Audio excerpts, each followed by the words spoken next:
The morning mist still lingered over the damp ground when something unusual was noticed. Huge, deep footprints marked the earth, forming a trail that appeared out of nowhere and abruptly disappeared into the dense vegetation. Hello everyone, welcome to the channel.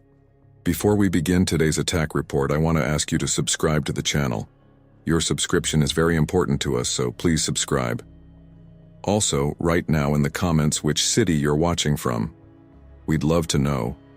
All of this because, as we set up our tents in the dark forest, I couldn't shake the uneasy feeling that we were being watched.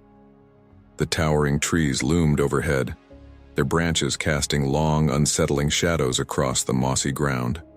A chill ran down my spine, and I found myself constantly scanning the perimeter of our campsite, searching for any sign of movement between the trunks.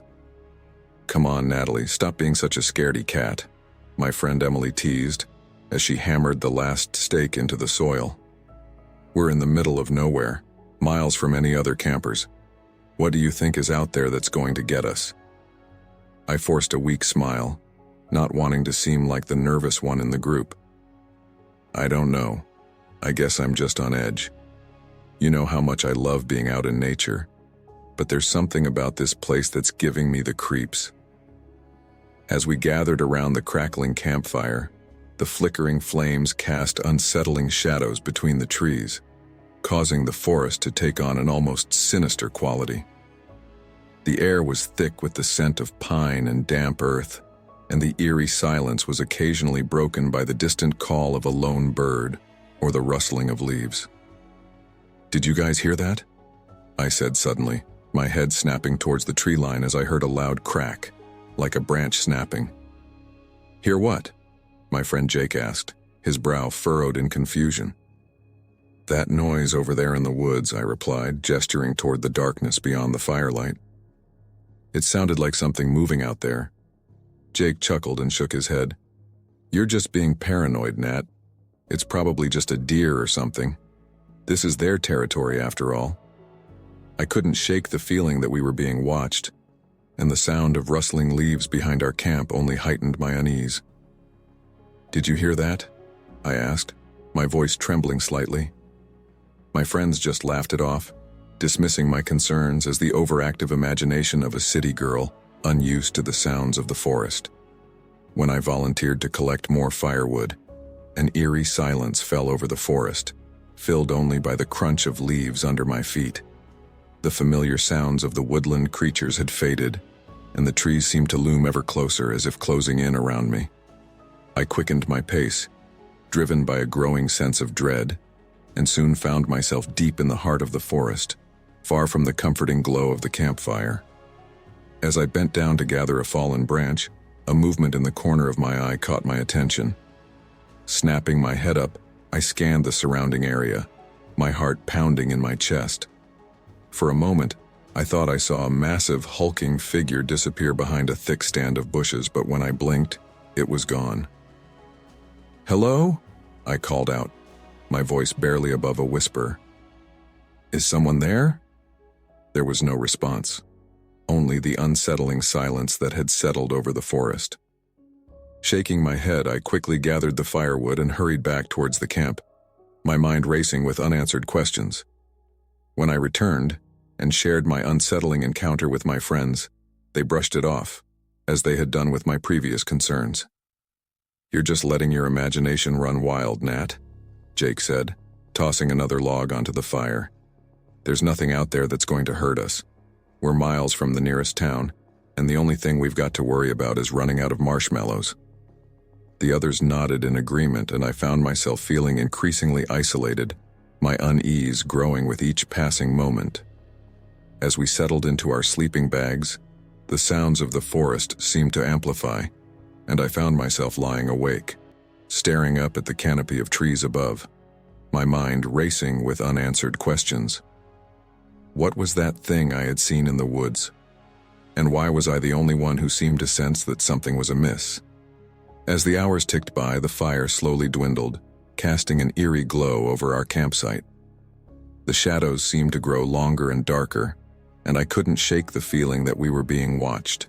Every snap of a twig or rustle of leaves had me on high alert, my heart pounding in my chest. Finally, unable to stand the tension any longer, I slipped out of my sleeping bag and stepped outside the tent, my eyes scanning the tree line for any sign of movement. The forest was eerily still, and the only sound was the distant hoot of an owl. Shivering, I pulled my jacket tighter around myself and turned to head back inside. But something caught my eye in the distance. A massive, shadowy figure moved silently between the trees, its hulking frame silhouetted against the darkness. I froze, my breath caught in my throat, as I watched the creature disappear into the forest, leaving me with a sense of dread that seemed to permeate every fiber of my being. What was that thing? And why was it out there watching us? As I slipped back into my sleeping bag, my mind raced with unanswered questions, and I found myself wondering if I would ever feel safe in the woods again.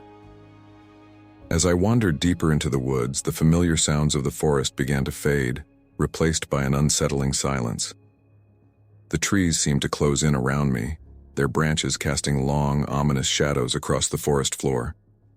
A growing sense of unease crept up my spine, and I found myself constantly scanning the area, my eyes searching for any sign of movement. Suddenly, my foot caught on a tangled root, and I stumbled forward, nearly losing my balance. As I regained my footing, a grisly scene came into view, and I felt my stomach turn. The mangled remains of a deer lay scattered across the forest floor, its once elegant body reduced to a bloody mess. Tufts of fur and shards of bone were strewn haphazardly, and the air was thick with the stench of decay. I took a few steps closer, my heart pounding in my chest as I tried to make sense of what I was seeing. Circling the gruesome kill site, I spotted a set of massive footprints in the soft dirt, far larger than any normal animal. The prints were deep and clearly defined, as if whatever had made them had been moving with incredible force and speed. An icy chill ran down my spine, and I felt a growing sense of dread settle in the pit of my stomach. A sudden guttural roar in the distance sent a shiver through me, and I quickly turned and hurried back towards the campsite, my mind racing with unanswered questions. What could have done this? And what was out there lurking in the shadows? When I burst through the tree line, my friends looked up in surprise, their faces illuminated by the flickering flames of the campfire. "Natalie, what's wrong?" Emily asked, her brow furrowed with concern.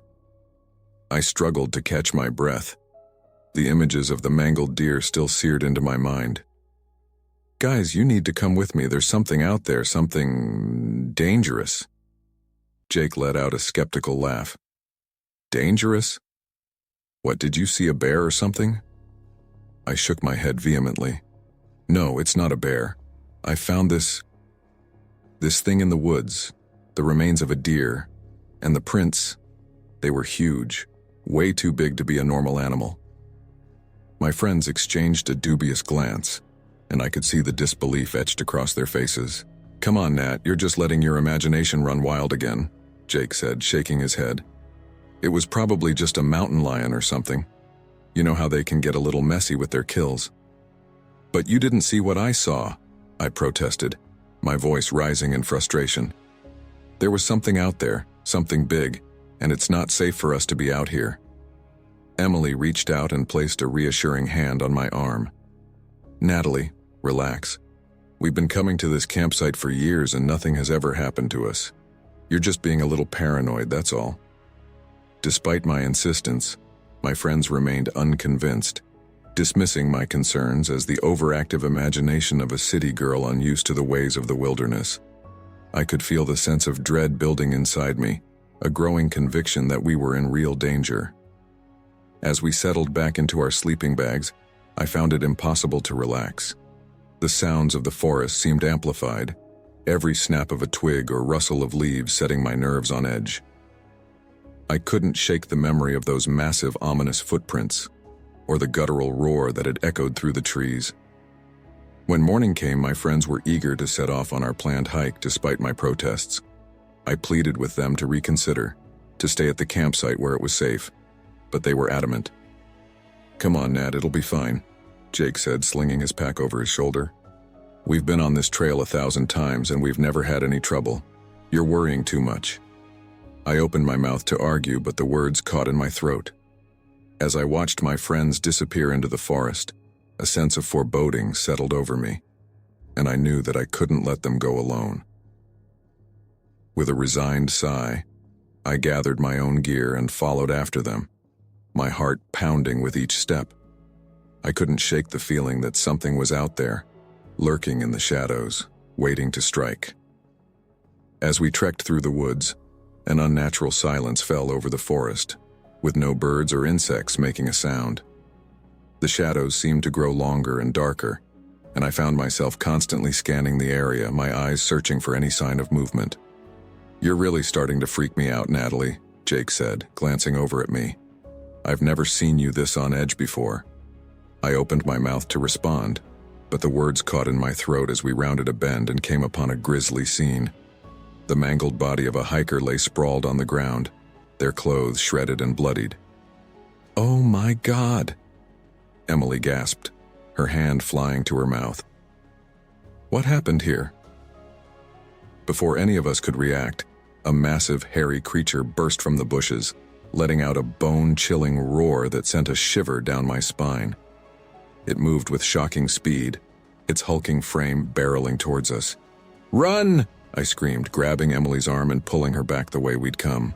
We tore through the forest, our hearts pounding as the creature's heavy footsteps thundered behind us. I could hear the others' panicked shouts as we weaved between the trees, desperate to escape the nightmare that had unfolded before us. Suddenly the creature let out another ear-splitting roar, and I watched in horror as it snatched one of my friends, disappearing back into the undergrowth with its prey. The others let out anguished cries, but there was nothing we could do as we continued our frantic flight. "We have to get back to the camp," I shouted, my voice ragged with fear. "We need to get help." We raced through the woods, the sounds of the creature's grunts and snarls echoing all around us. I could feel the adrenaline coursing through my veins, pushing me forward despite the burning in my lungs. When we finally burst back into the campsite, our tents had been ripped to shreds, our supplies strewn across the ground. One of our dogs lay dead, its body horribly mangled, and the other was missing, whimpering in the distance. "What the hell is going on?" Jake cried, his face pale with terror. I told you there was something out there," I shouted, my voice tinged with desperation. "We have to get out of here now." As we frantically gathered what was left of our belongings, a thunderous roar echoed through the trees, sending us scrambling for cover. I watched in horror as the massive creature stalked towards our remaining friend, who froze in terror. With a sickening crunch, the creature seized my friend in its massive jaws and vanished back into the forest, leaving us shaking and helpless. Oh my God," Emily whispered, tears streaming down her face. "We have to get out of here, we have to get help." But as we tried to make our way out of the campsite, the creature's guttural growls and the sound of breaking branches filled the air, and we knew that we were trapped. I could feel the panic rising in my chest, my heart pounding so hard I thought it might burst through my ribcage. Our panicked flight through the forest ended abruptly as we burst into the clearing where our campsite had been. The sight that greeted us was one of utter devastation. Our once cozy tents lay in tatters, reduced to shredded fabric and bent poles. Our camping gear was strewn across the ground, backpacks torn open, their contents scattered like confetti in a cruel parade of destruction. "Oh my God," Emily whispered, her voice trembling. What happened here?" I felt my stomach lurch as I took in the scene. This wasn't the work of any ordinary animal. The level of destruction was beyond anything I'd ever seen or imagined. As we cautiously moved through the wreckage, a horrifying realization struck me. "Where are the dogs?" I asked, my voice barely above a whisper. As if in answer to my question, a pitiful whimper echoed from somewhere in the surrounding forest. Jake immediately recognized the sound. "That's Buddy," he said, his face pale with worry. "But where's Max?" We didn't have to search for long. As we rounded the remnants of one of the tents, we found Max's body. The sight was so gruesome that Emily turned away, retching. The poor animal had been torn apart, its body horribly mangled. It was clear that whatever had done this possessed immense strength and savage brutality. "We need to get out of here," I urged, my voice shaking. "Now." Whatever did this could still be nearby. Jake nodded, his earlier skepticism completely gone. Let's grab what we can and go.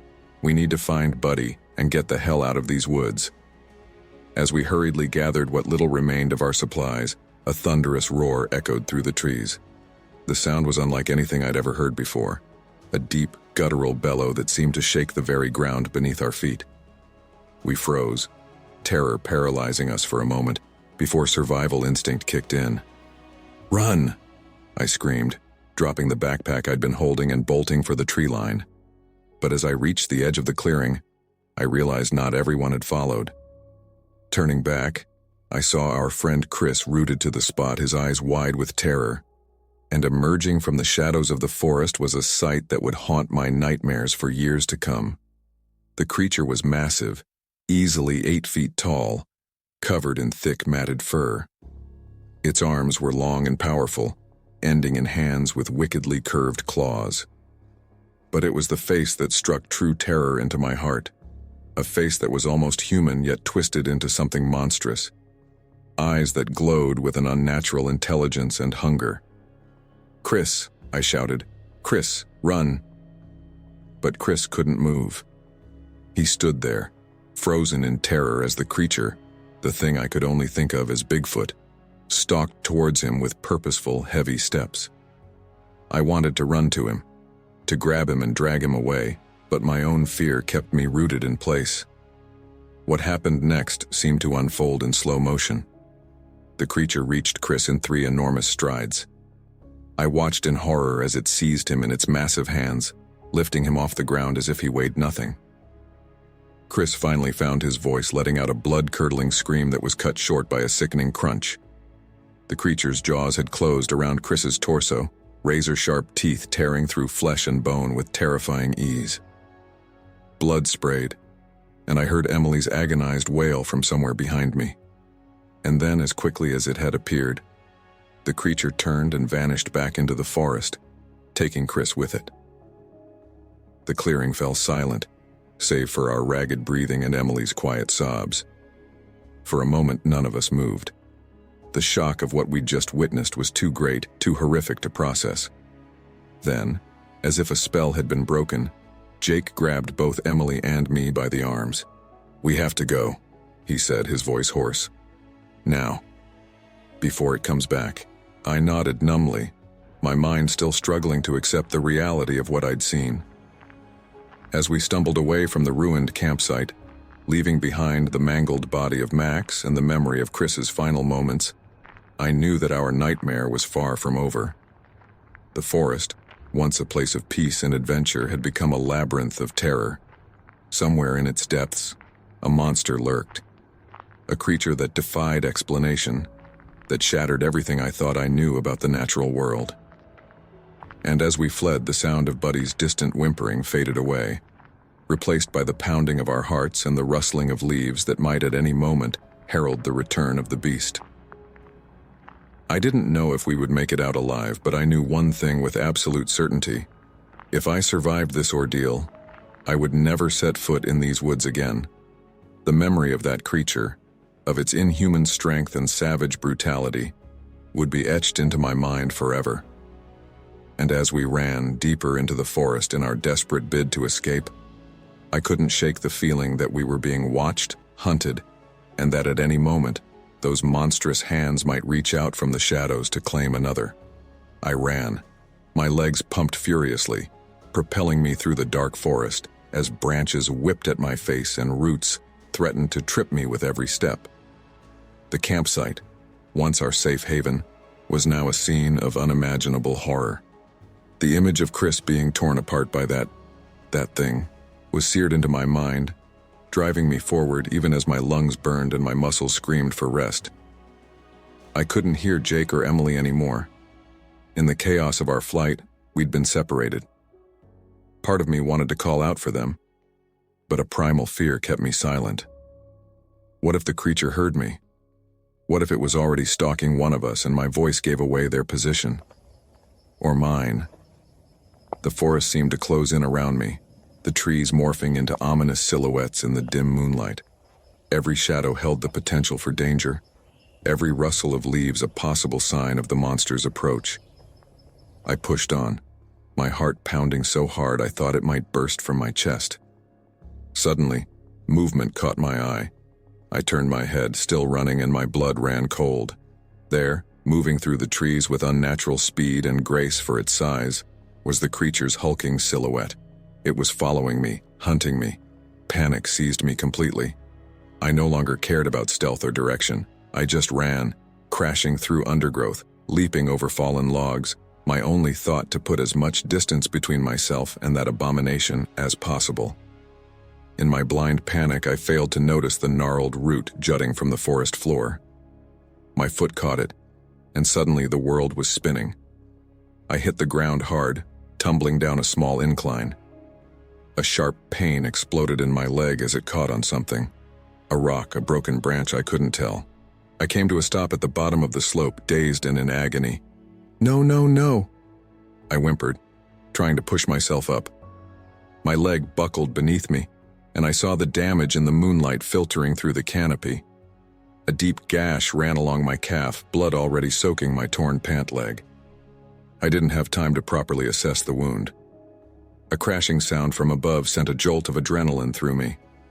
The creature was coming. I could hear its heavy footsteps, the snap of branches under its weight. It was close, too close. Gritting my teeth against the pain, I forced myself to stand. Each step was agony, but the alternative, being caught by that thing, was unthinkable. I limped forward, my injured leg threatening to give out with every step. The forest seemed to blur around me, my world narrowing to the sound of my ragged breathing and the creature's pursuit. It was getting closer. I could hear its grunts now, smell its musky, animal odor. Tears streamed down my face as I pushed myself harder, knowing it wasn't enough. I was going to die here, torn apart like Chris, like the dogs. Then, through the trees, I saw it. A dark opening in a rocky outcropping. A cave. Hope surged through me, giving me a last burst of energy. I half ran, half crawled towards the opening, the sound of the creature's footsteps thundering in my ears. With a final, desperate lunge, I threw myself into the cave's mouth. I scrambled deeper into the darkness, ignoring the sharp rocks cutting into my hands and knees. Finally, when I could go no further, I collapsed, my back pressed against the cold stone wall. I held my breath, straining my ears for any sound of pursuit. For a moment, there was nothing but the sound of my own thundering heartbeat. Then a low, rumbling growl echoed from outside the cave. It was out there, waiting, hunting. I closed my eyes, willing myself to be as quiet as possible. My leg throbbed, and I could feel warm blood still seeping from the wound, but I didn't dare move to examine it. Any sound, any movement might give away my position. Time seemed to lose all meaning in that dark cave. I don't know how long I sat there, frozen in terror, listening to the creature's movements outside. Sometimes it would move away, and I'd feel a flicker of hope, only for it to return moments later, its growls sending fresh waves of fear through me. As the adrenaline began to wear off, the full extent of my situation hit me. I was alone, injured, trapped in a cave with a monster lurking outside. Jake and Emily were gone, dead for all I knew. We had no supplies, no way to call for help. Even if I survived the night, how would I ever make it out of these godforsaken woods? A sob rose in my throat, but I choked it back. I couldn't afford to make a sound. Not now. Not with that thing so close. I pressed myself further into the cave wall, ignoring the sharp rocks digging into my back. My leg throbbed in time with my racing heart, and I could feel the sticky warmth of blood still oozing from the gash. But I didn't dare move to examine it or try to staunch the flow. Any movement, any sound could alert the creature to my hiding place. Outside, I could hear it moving. Heavy footsteps crunched on leaves and twigs, punctuated by low, guttural grunts that sent shivers down my spine. It was searching, hunting. For me. I closed my eyes, trying to control my ragged breathing. In the darkness of the cave, every other sense seemed heightened. The metallic smell of my own blood mingled with the damp, earthy scent of the cave. The rough stone scraped against my skin as I huddled there, trying to make myself as small as possible. Time lost all meaning. I don't know how long I sat there, frozen in terror, listening to the creature's movements outside. Sometimes it would move away, and I'd feel a flicker of hope, only for it to return moments later, its growl sending fresh waves of fear through me. As the night wore on, exhaustion began to set in. My eyelids grew heavy, my mind foggy, but I fought against it. To sleep was to be vulnerable, and I couldn't afford that. Not here, not now. So I sat, barely breathing, barely moving as the hours crawled by, waiting, hoping, praying that somehow, some way I would make it through this nightmare alive. But even as I clung to that hope, a part of me knew that this was far from over. The creature was still out there, and I was trapped, injured, and alone. As the first faint light of dawn began to filter into the cave, I realized that my ordeal was far from over. Somehow I would have to find a way out of this cave, out of these woods, and back to safety, if such a thing even existed anymore. The darkness of the cave enveloped me like a shroud, pressing in from all sides. I huddled against the cold, damp rock, my injured leg throbbing with each beat of my terrified heart. The silence was oppressive, broken only by my shallow breathing and the occasional drip of water from unseen stalactites. Then I heard it. A low guttural grunt echoed from outside the cave, followed by the unmistakable sound of heavy footsteps. The creature was still out there, searching for me. Each snort and growl sent fresh waves of terror coursing through my body. I pressed myself further into the cave wall, ignoring the sharp edges of rock digging into my back. My hand clamped over my mouth, stifling the whimper that threatened to escape. I couldn't risk making a sound, not with that thing so close. The footsteps grew louder, more deliberate. I could feel the ground trembling beneath me with each massive step. It was circling the cave entrance, methodically searching for any sign of its prey. Of me. "Please," I whispered, so quietly I could barely hear it myself. "Please, just go away." But it didn't go away. I could hear it moving back and forth, its breathing heavy and rhythmic. The sound of branches snapping and underbrush being crushed told me it was clearing the area around the cave entrance, removing any potential hiding spots. My mind raced, trying to formulate a plan, but what could I do? I was trapped, injured, with no weapon and no way to call for help. My only hope was to remain hidden, to pray that the creature would eventually give up and move on. Hours seemed to pass, though I had no way to truly measure time in the darkness of the cave.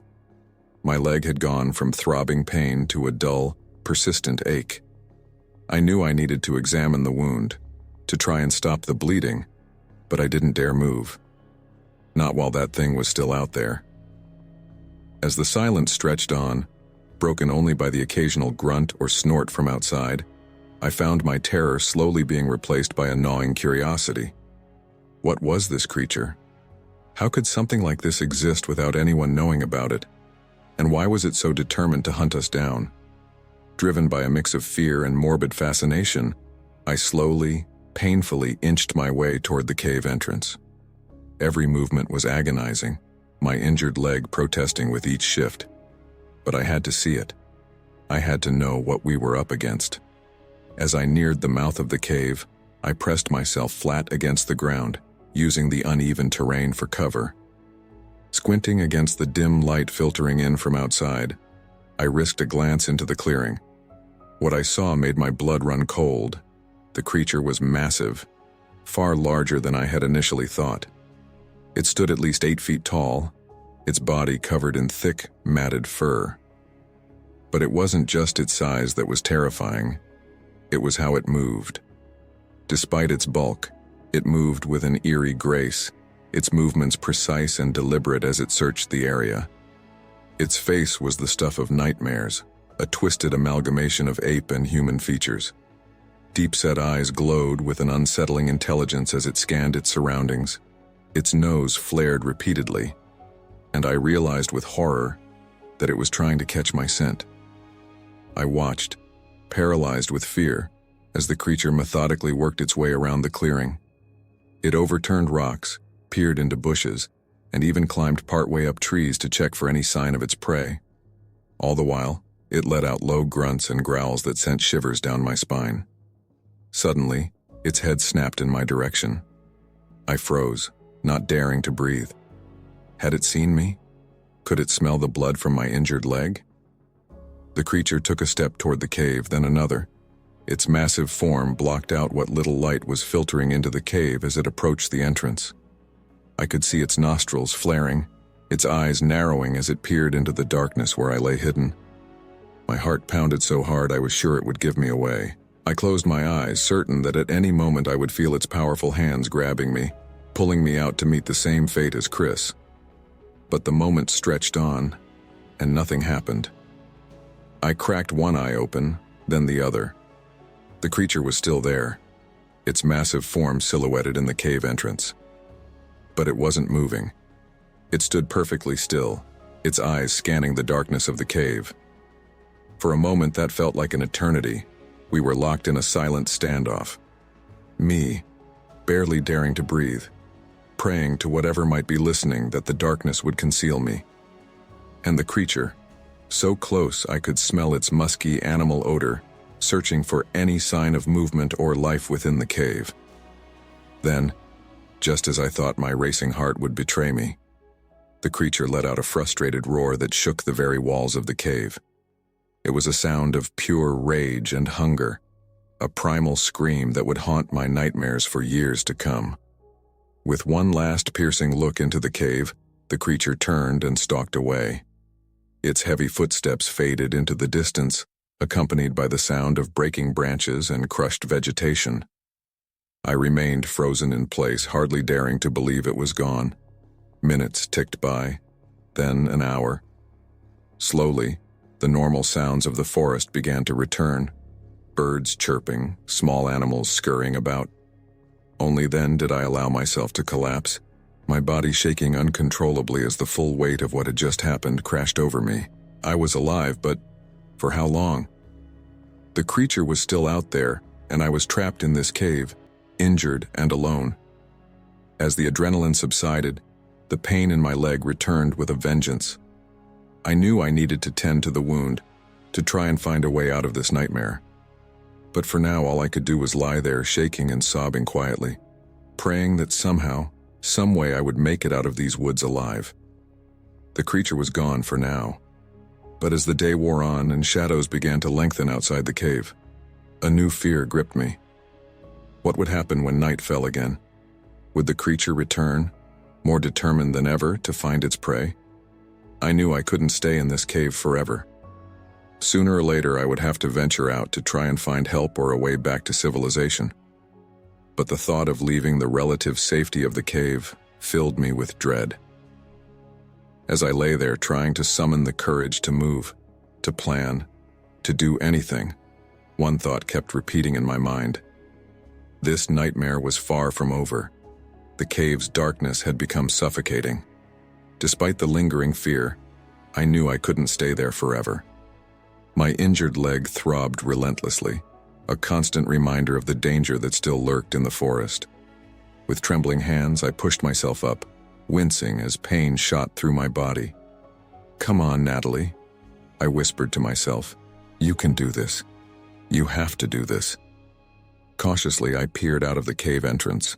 The forest seemed eerily quiet, devoid of the usual chirping birds and rustling leaves. Every shadow looked like a potential threat.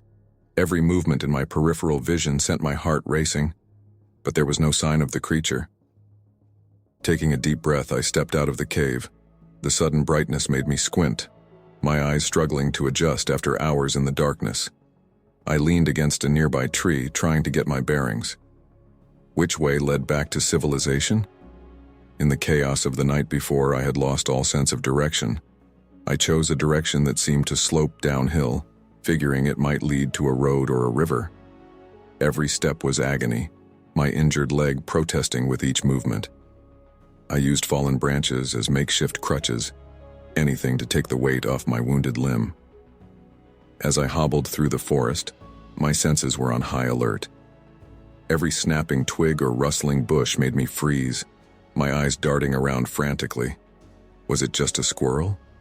Or was it the creature stalking me silently through the underbrush? "Stay calm," I muttered to myself, trying to control my ragged breathing. "One step at a time, just keep moving." The forest seemed to stretch endlessly. How far had we hiked before everything went to hell? It felt like days ago now, though I knew it had only been hours. My friends' faces flashed through my mind. Jake, Emily, Chris. Were they still out there somewhere, or had they met the same fate as... I shook my head, banishing the horrific images. I couldn't think about that now. I had to focus on survival. After what felt like hours of painful progress, I heard the faint sound of running water. Hope surged through me as I quickened my pace, ignoring the searing pain in my leg. A stream meant the possibility of cleaning my wound, of finding a clear path, maybe even of following it to civilization. The small stream came into view, its clear water glistening in the dappled sunlight. I collapsed on its bank, relief washing over me. For the first time since this nightmare began, I allowed myself a moment to breathe. Gingerly, I rolled up my torn pant leg to examine the wound. It was worse than I'd feared, a deep gash running along my calf, crusted with dried blood and forest debris. Infection was a real concern now. I dipped my hands into the cool stream, splashing water on my face before turning my attention to the wound. The cold water stung as I cleaned away the dirt and blood, but it felt good to finally tend to the injury. "Okay, Natalie," I said aloud, my voice sounding strange in the quiet forest. "You can do this. Clean it, bandage it, and keep moving. You're going to make it out of here." As I tore a strip from my shirt to use as a makeshift bandage, a chill ran down my spine. The forest had gone completely silent. No birds, no insects, not even the whisper of wind through the leaves. It was as if nature itself was holding its breath. Slowly I raised my head, my hands frozen in the act of tying the bandage. That's when I saw it, a massive shadow looming over me, blocking out the sun. I whirled around, my heart leaping into my throat. There it stood, the creature that had haunted my nightmares towering above me. Its eyes glared down at me with a terrifying intelligence, a low growl rumbling from its chest. Time seemed to stand still as we stared at each other. I could see every detail of its face. The matted fur, the powerful jaw, the nostrils flaring as it caught my scent. This close, I could smell its musky odor, could see the muscles rippling beneath its thick hide. For a split second, I was paralyzed with fear. Then, as if a switch had been flipped, survival instinct kicked in. With a burst of adrenaline I didn't know I still possessed, I scrambled to my feet. I ran. Pain forgotten, injury ignored, I sprinted away from the stream. The creature's roar shook the very air around me, followed by the thunderous pounding of its footsteps. Trees blurred past as I ran faster than I ever had in my life. "Help!" I screamed, though I knew it was futile. "Somebody help me!" I could hear the creature gaining on me, branches snapping and underbrush crushed beneath its massive feet. My lungs burned, my legs ached, but I didn't dare slow down. To stop was to die. In my panic, I barely registered the change in terrain. The ground began to slope upward, becoming rockier. I scrambled up the incline, using my hands to pull myself forward when my feet slipped on loose stones. The creature's growls were getting closer. I could almost feel its hot breath on my neck. Desperate, I glanced back, and immediately wished I hadn't. It was right behind me, one massive hand reaching out to grab me. That's when I saw it, a narrow crevice in the rock face just ahead. It was my only chance. With a final burst of speed, I lunged for the opening.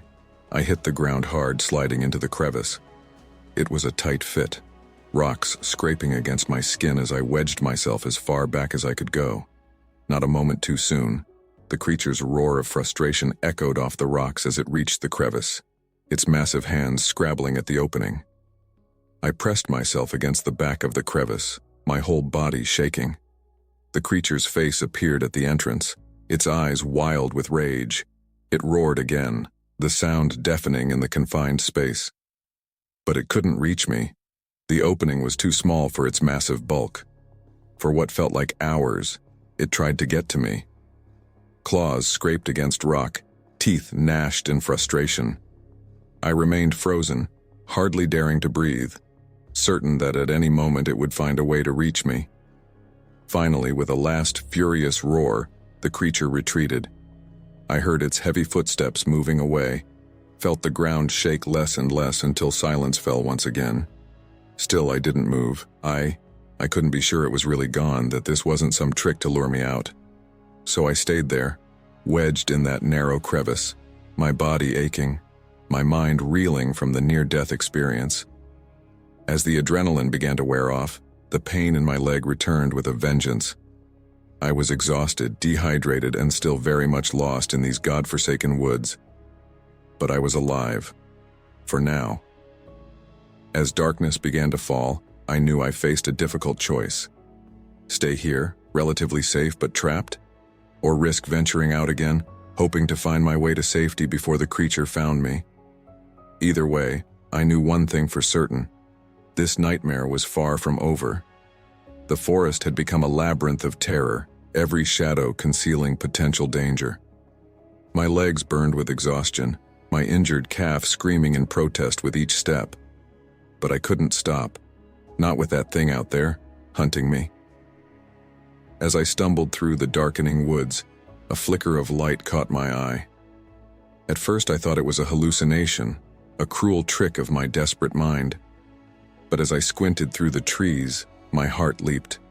A cabin. Its windows glowed with warm light, a beacon of hope in this nightmare. Oh, thank God, I gasped, newfound energy surging through my battered body. I pushed myself harder, ignoring the searing pain that shot up my leg with each step. The cabin grew closer, its weathered wooden walls and slightly sagging porch the most beautiful sight I'd ever seen. Just as I allowed myself to believe I might actually survive this ordeal, a bone-chilling roar shattered the night. I didn't need to look back to know the creature had found me again. Its thunderous footsteps shook the ground, growing louder by the second. No, no, no, I whimpered, willing my exhausted body to move faster. 20 yards to the cabin. 15. 10. I could hear the creature's labored breathing now, feel the vibrations of its massive strides. 5 yards. The porch steps loomed before me. With a final desperate lunge, I threw myself at the cabin door. My fists pounded against the rough wood as I screamed, "Help! Please, somebody help me!" For a terrifying moment, there was no response. I could feel the creature's presence behind me, its hot breath on my neck. Then, miraculously, the door swung open. I didn't even see who opened it. I simply tumbled inside, my momentum carrying me across the threshold. "Close it!" I shrieked, scrambling to my feet. "Close the door!" A startled-looking man in his 60s slammed the door shut just as a massive impact shook the entire cabin. The creature had reached the porch, its furious roars making the windows rattle. "What in God's name?" the man started to say, but I cut him off. "Please," I gasped, my voice ragged with fear and exhaustion. "Is there a gun? Anything?" The man's eyes widened as he took in my battered appearance and the sounds of destruction coming from outside. Without a word, he hurried to a nearby cabinet and pulled out an old hunting rifle. "It won't stop," I warned him, my eyes fixed on the shuddering door. It's not normal." The pounding intensified. Wood splintered as the creature's massive fists hammered against the door. I could hear its grunts and snarls filled with primal rage and hunger. "What is it?" the man asked, his voice tight with fear as he loaded the rifle with shaking hands. I shook my head, unable to find the words to describe the horror that pursued me. "You wouldn't believe me if I told you."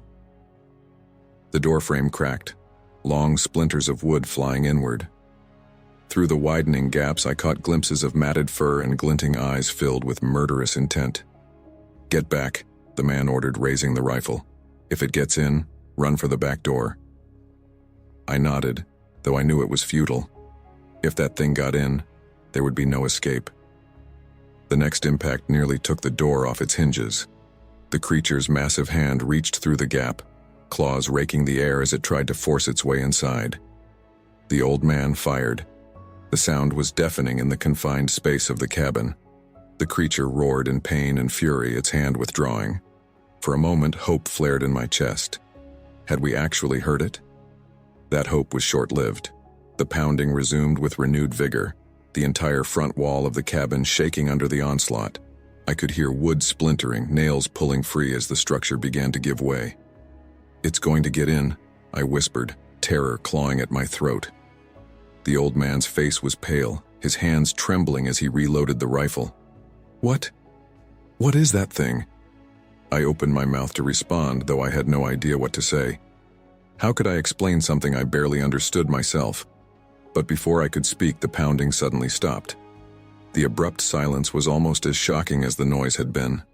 We stood frozen, hardly daring to breathe, straining our ears for any sound.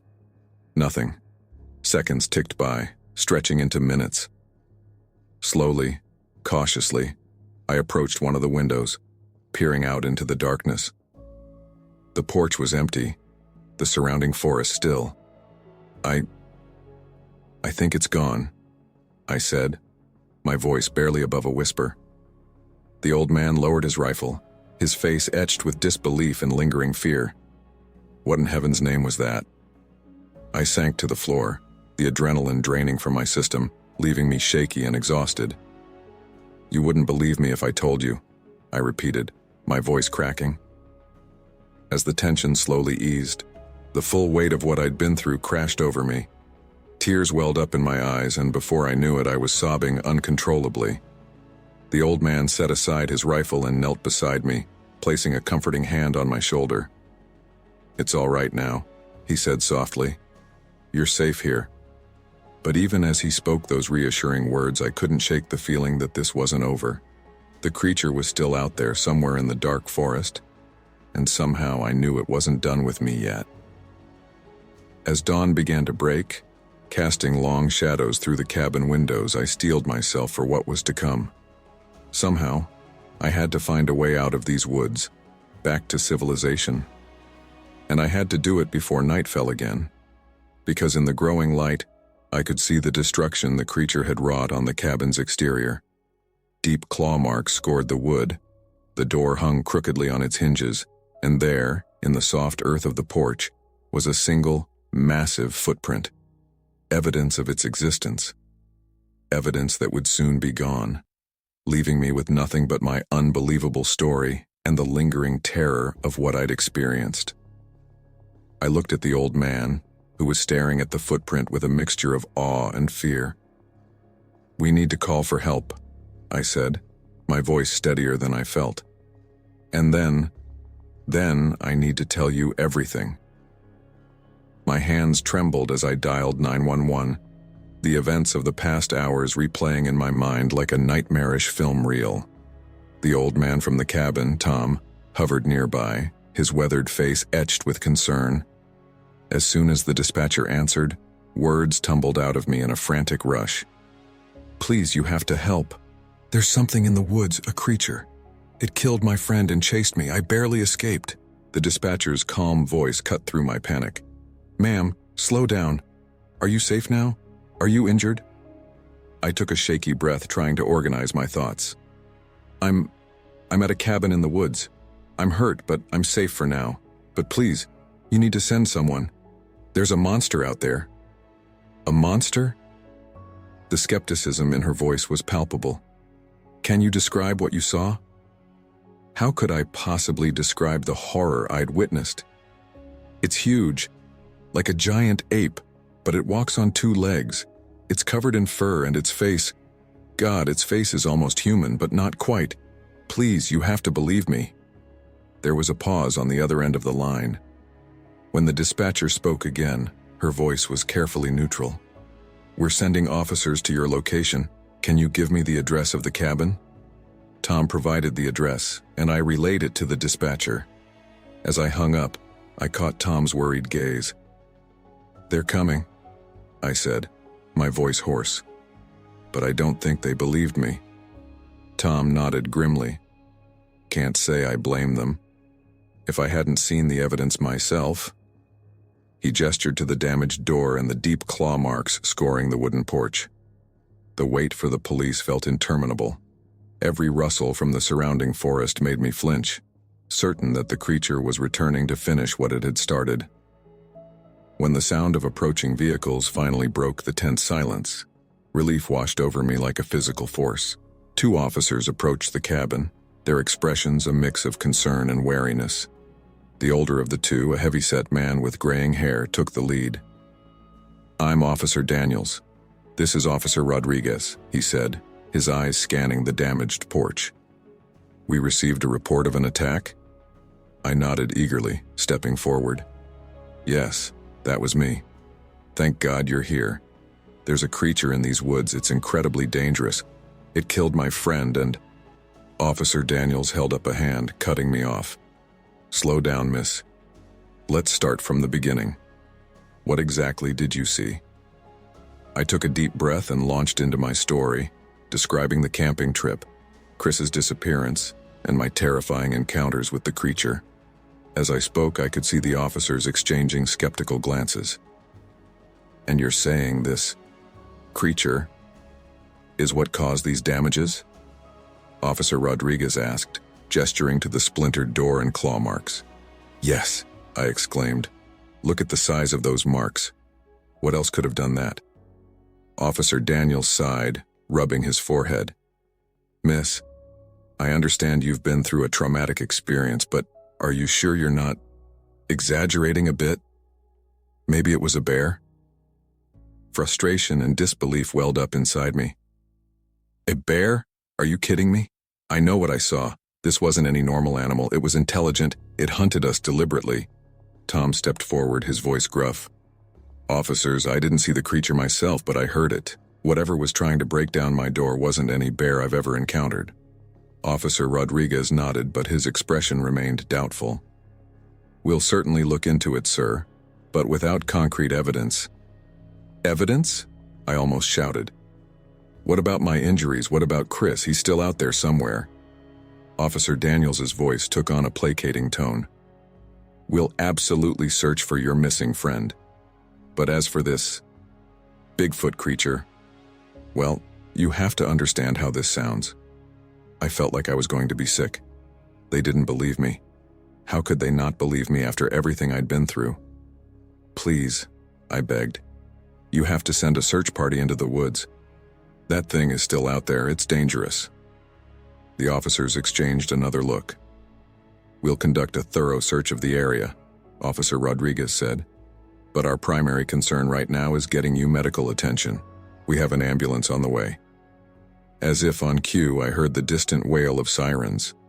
The adrenaline that had been keeping me going began to fade, and the pain from my injuries came rushing back. But I couldn't give up.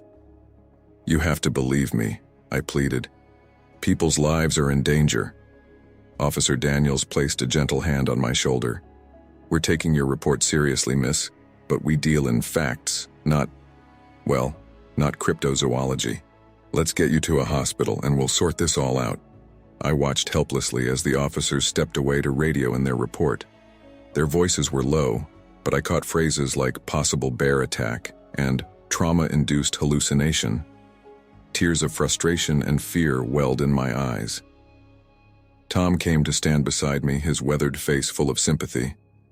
"I believe you," he said quietly. "I don't know what that thing was, but I know it wasn't natural. You're not crazy." His words were small comfort as I watched the officers return to their vehicle, clearly dismissing my account as some sort of hoax or delusion. As the ambulance pulled up, I felt a deep sense of defeat settling over me. They didn't believe me. The creature was still out there, and no one was going to do anything about it. As the paramedics helped me onto a stretcher, I couldn't shake the feeling that this nightmare was far from over. The last thing I saw as the ambulance doors closed was the dark line of trees surrounding Tom's cabin. Somewhere in those woods, the creature was waiting. And I was leaving with the terrible knowledge that no one was prepared for what might emerge from the forest depths. Sleep eluded me that night in Tom's cabin. Every creak of the settling wood, every whisper of wind through the trees outside, sent my heart racing. I lay on the old couch, staring at the ceiling, my mind a chaotic whirlwind of memories and fears. "You should try to rest," Tom said softly, emerging from his bedroom. The concern in his eyes was genuine, a stark contrast to the skepticism I'd faced from the authorities. I shook my head, sitting up. "I can't. Every time I close my eyes, I see it." My voice cracked. "Those eyes, that face. God, Tom, how can something like that exist?" He settled into an armchair across from me, his weathered face etched with sympathy. "I don't know, child. I've lived in these woods for 40 years, and I've never seen anything like what you described. But I believe you. The way that thing was trying to break down my door." He shuddered. "That wasn't any animal I know." We sat in silence for a while, the weight of the unexplainable hanging heavy in the air. As dawn began to creep through the windows, I made a decision. "I need to go back," I said, my voice stronger than I felt. "To the campsite. I need to, I don't know, find something. Anything to prove I'm not crazy." Tom looked like he wanted to argue, but something in my expression must have stopped him. He nodded slowly. "I'll drive you. But we're not going far into those woods, you hear me?" The drive to the trailhead was tense. Every shadow among the trees seemed to hide a monstrous form. When we reached the parking area where this nightmare had begun just days ago, my friends' cars were gone. "They must have come back for them," I murmured, a pang of hurt and betrayal cutting through me. Had they even looked for me? Tom and I hiked the trail in silence. Despite the morning sunshine, the forest felt oppressive, heavy with secrets and hidden dangers. When we reached the clearing where our campsite had been, I stopped short, disbelief washing over me. This can't be right," I stammered. The clearing was empty. No tents, no scattered gear, no signs of the chaos and terror that had unfolded here. It was as if we'd never been there at all. "Maybe the rangers cleaned it up," Tom suggested, but his voice held doubt. I shook my head, moving further into the clearing. "No, look," I pointed to the ground. "There are no signs of a campsite ever being here. No flattened grass, no fire pit, nothing." As I searched the area, growing more frantic with each passing moment, I noticed yellow police tape snagged on a nearby bush. Hope flared in my chest. The police were here. They must have found something. But as I examined the area more closely, that hope quickly faded. The police presence seemed cursory at best. A few boot prints, some disturbed underbrush, but nothing that suggested a thorough investigation. "They didn't even look," I whispered, anger and despair warring within me. "They just wrote it off." Tom placed a comforting hand on my shoulder. "What about your friends? Any sign of them?" I shook my head, fighting back tears. "Nothing. It's like they vanished into thin air, along with any proof that thing was real." We spent another hour combing the area but found nothing. No massive footprints, no tufts of coarse fur, not even a broken branch that couldn't be explained by normal forest activity. It was as if the creature had been a figment of my imagination. But I knew better. The memory of its glowing eyes, filled with primal hunger and terrifying intelligence, was seared into my mind. The echo of its savage roar still made me tremble. These weren't the products of an overactive imagination or trauma-induced hallucination. They were real, visceral experiences that would haunt me for the rest of my life. As we made our way back to Tom's truck, the weight of what had happened, and the knowledge that no one would ever truly believe me, settled over me like a shroud. "What will you do now?" Tom asked as we drove away from the forest. I stared out the window, watching the trees thin out as we approached civilization. "I don't know," I admitted. "Go home, I guess. Try to move on somehow." But even as I said the words, I knew it wouldn't be that simple. How could I just go back to my normal life after what I'd experienced? How could I walk down a busy city street, knowing that out there in the dark places of the world, monsters like that creature existed? You know, Tom said quietly, some things in this world, they're beyond our understanding. Doesn't make them any less real. I nodded, grateful for his belief, even if it changed nothing. I wish I had some proof, something to show people that I'm not crazy, that what happened out there was real. Tom was silent for a long moment. Maybe it's better this way, he finally said. Think about it. If people knew for sure that something like that was out there, well, it'd change everything, wouldn't it? As much as I hated to admit it, he had a point. The world wasn't ready for the truth about what lurked in those woods. Hell, I wasn't sure I was ready for it. We reached Tom's cabin and he insisted on driving me all the way home. As I gathered my few belongings, my eyes fell on the deep claw marks scoring his front door. Soon, those would weather away, erasing the last physical evidence of my encounter. I don't think I'll ever go camping again, I said softly as we pulled away from the cabin. Just the thought of being in the woods. I don't think I could handle it. Tom nodded in understanding. Some experiences change us, deep down. There's no shame in that. As we drove towards the city, leaving the forest behind, I couldn't shake the feeling that this chapter of my life wasn't truly closed. The creature was still out there, somewhere in those dark woods. And even though I knew I'd never return, a part of me would always be there, forever running through those trees, pursued by a nightmare made flesh. The lights of the city appeared on the horizon, a welcome sight after the darkness of the forest. But as we drew closer to home, to the normal life I'd left behind just days ago, I realized that nothing would ever truly be the same. The world hadn't changed, but I had.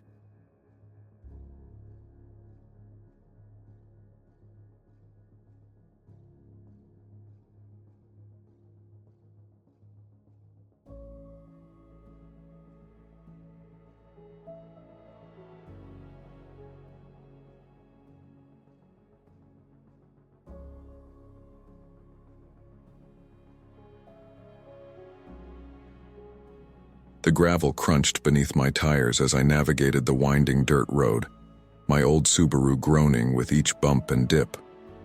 The dense pine forest loomed on either side, creating a claustrophobic tunnel that seemed to stretch endlessly.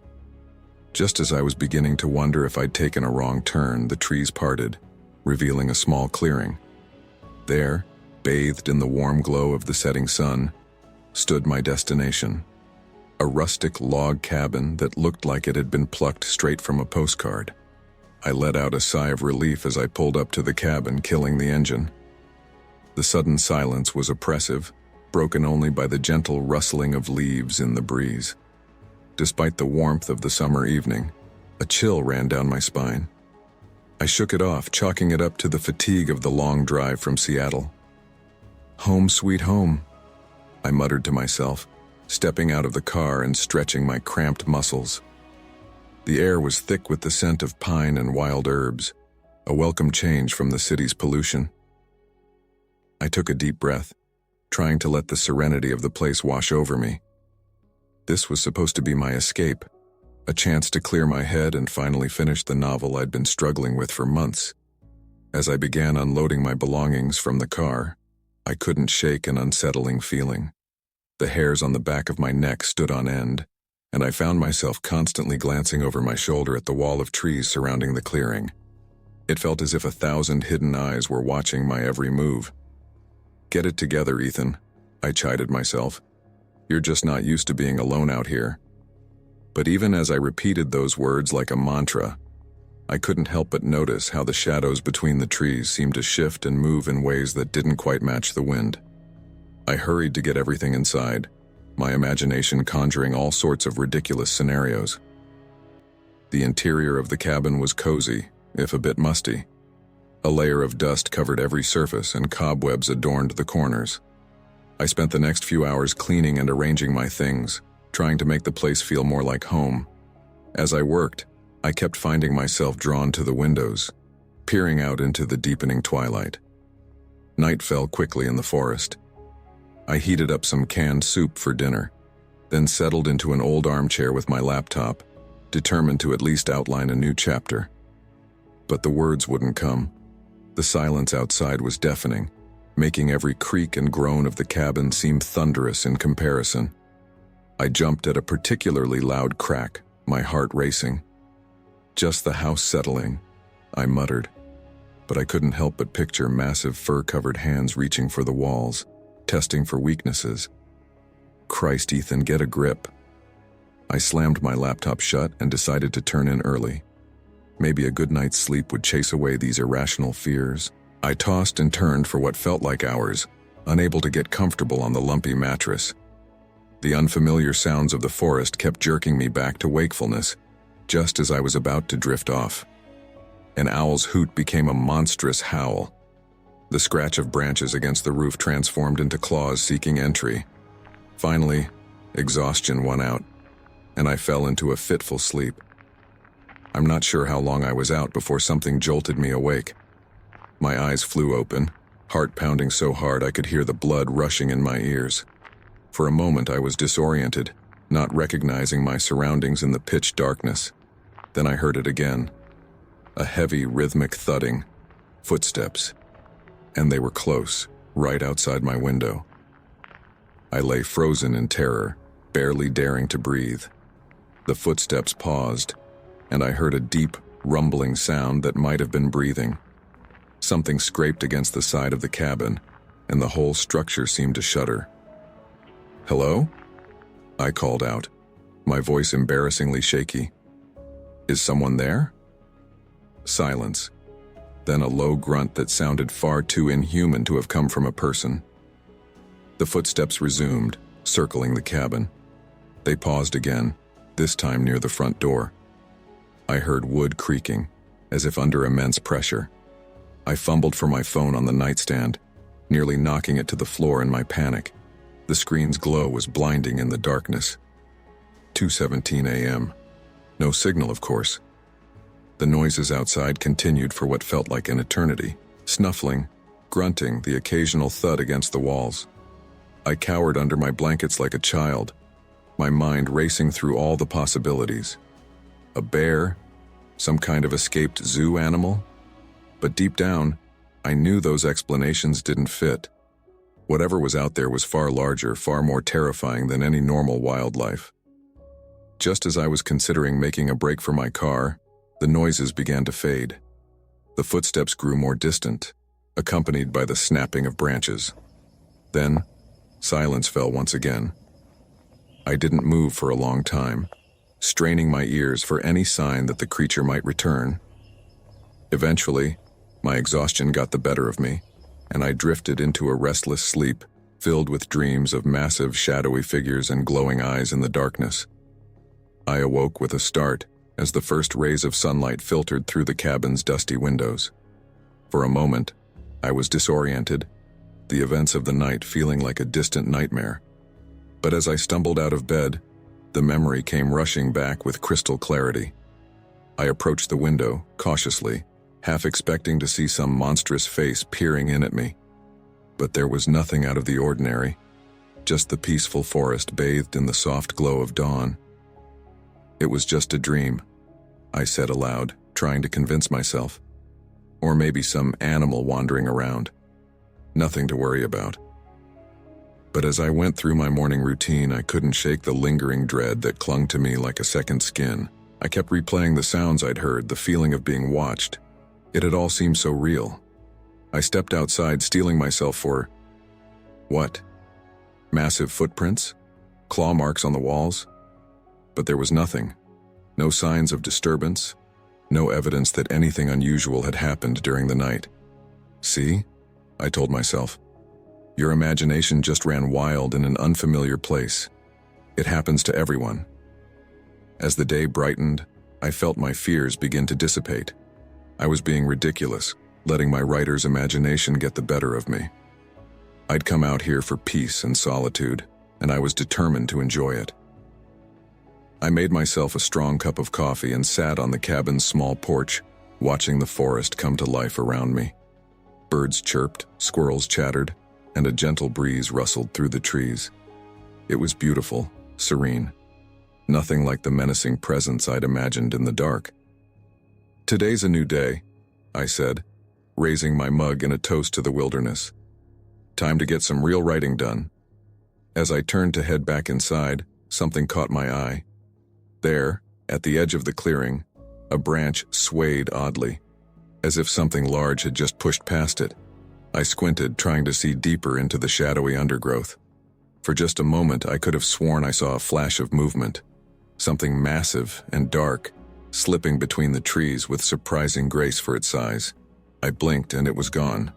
Just another trick of the light, I told myself. Just my overactive imagination, still working overtime after a restless night.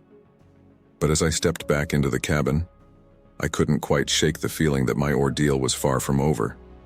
That last night had been just the beginning of something far more terrifying than I could possibly imagine. After that unsettling first night, I was determined to shake off my paranoia and explore the beautiful wilderness surrounding the cabin. I packed a small day pack with water, snacks, and a basic first aid kit, then set off down one of the hiking trails I'd spotted on my drive-in. The forest was alive with the sounds of birds and small animals, sunlight filtering through the canopy in dappled patterns. For a while, I felt myself relaxing, enjoying the simple act of putting one foot in front of the other. The fresh air and exercise were exactly what I needed to clear my head. About 2 hours into my hike, the trail opened up into a small clearing. I stopped short, my breath catching in my throat. The peaceful scene I'd been enjoying was shattered by the sight before me. The clearing looked like a war zone. Trees were bent at unnatural angles, some snapped completely in half. Deep gouges marred the trunks of those still standing, as if something with massive claws had used them as scratching posts. The undergrowth was trampled flat, and in the center of the destruction lay the carcass of a deer, half-eaten and already buzzing with flies. "What the hell?" I muttered, taking a hesitant step forward. My mind raced through possibilities. A freak windstorm, maybe? But that wouldn't explain the claw marks, or the deer. A bear? But I'd never heard of a bear causing this level of destruction. As I examined the scene more closely, a chill ran down my spine. Some of the broken trees were thick. It would take immense strength to snap them like twigs. And the claw marks, they were far too high up to have been made by any normal animal. I backed away slowly, suddenly very aware of how alone I was out here. Whatever had done this could still be nearby. I turned and hurried back down the trail, my earlier peace shattered by a growing sense of dread. By the time I made it back to the cabin, the sun was starting to set. I was sweaty, tired, and on edge. All I wanted was a shower and a cold drink from the cooler I'd left on the porch. As I approached the cabin, something caught my eye.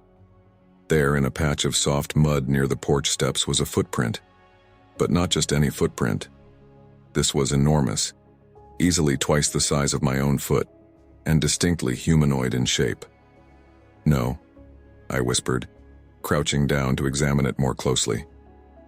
"That's impossible." But there it was, clear as day. A massive, bare footprint with 5 distinct toes. I looked around frantically, spotting several more leading away from the cabin and into the dense underbrush. My mind reeled. This couldn't be real. Bigfoot wasn't real. It was just a myth, a legend. But as I stared at those footprints, I couldn't deny the evidence in front of me. I practically ran into the cabin, locking the door behind me. My hands shook as I tried to rationalize what I'd seen. Maybe it was an elaborate prank? But who would go to such lengths out here in the middle of nowhere? As night fell, I found myself jumping at every sound. The creaking of the cabin, the rustle of leaves outside. Everything seemed sinister now. I tried to distract myself by working on my novel, but the words wouldn't come. My thoughts kept drifting back to that destroyed clearing, to those impossible footprints. Around midnight, I decided I needed some air. Maybe the cool night breeze would help clear my head. I grabbed a flashlight and stepped out onto the porch, scanning the tree line nervously. That's when I saw them. 2 glowing eyes reflecting the beam of my flashlight. They were huge and far too high off the ground to belong to any normal forest animal. For a moment, we just stared at each other. Me, frozen in terror, and whatever that thing was, watching me from the darkness. Then it blinked, and a low, rumbling growl reached my ears. I stumbled backward, fumbling with the door handle. By the time I got the door open and looked back, the eyes were gone. I slammed the door shut, my heart pounding. "This isn't happening," I said aloud, trying to steady my breathing. "This can't be happening." But it was happening, and things were about to get worse. Around 2 a.m., a sound jolted me from my fitful sleep. It started low, almost subsonic, before rising into a bone-chilling howl that seemed to shake the very foundations of the cabin. It wasn't like anything I'd ever heard before. Not quite animal, not quite human, but something horrifyingly in between. I clapped my hands over my ears, but it did little to muffle the sound. The howl went on, filled with a primal rage that made my blood run cold. When it finally stopped, the silence that followed was almost as terrifying. I didn't sleep again that night. I sat huddled in a corner, flashlight in one hand and my phone in the other, desperately wishing for a signal. As the first rays of dawn began to filter through the windows, I finally worked up the courage to peek outside.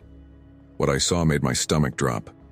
The trash cans I'd left by the side of the cabin were overturned, their contents strewn across the yard.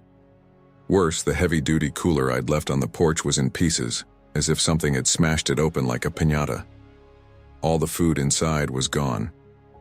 With shaking hands, I opened the door and stepped outside. The destruction was even worse up close. Deep scratches marred the wood of the porch where the cooler had been. Whatever had done this possessed incredible strength. As I surveyed the damage, a twig snapped in the forest behind me. I whirled around, my heart in my throat. For a split second, I caught a glimpse of something massive moving between the trees. A flash of dark fur, the suggestion of an enormous, hulking shape. Then it was gone, melting into the shadows with surprising speed for something so large. I stood there, rooted to the spot, my mind struggling to process what I'd just seen. This was no bear, no known predator. This was something else entirely, something that shouldn't exist. As the full impact of my situation hit me, I realized with growing horror that I was trapped here. My car was nearly out of gas. I'd planned to drive to the nearest town for supplies later today. The cabin had no landline, and my cell phone was useless out here. I was alone in the woods, and something was out there. Something big, something dangerous, and it knew exactly where I was. With trembling hands, I began to gather up the scattered trash, my eyes constantly darting to the tree line.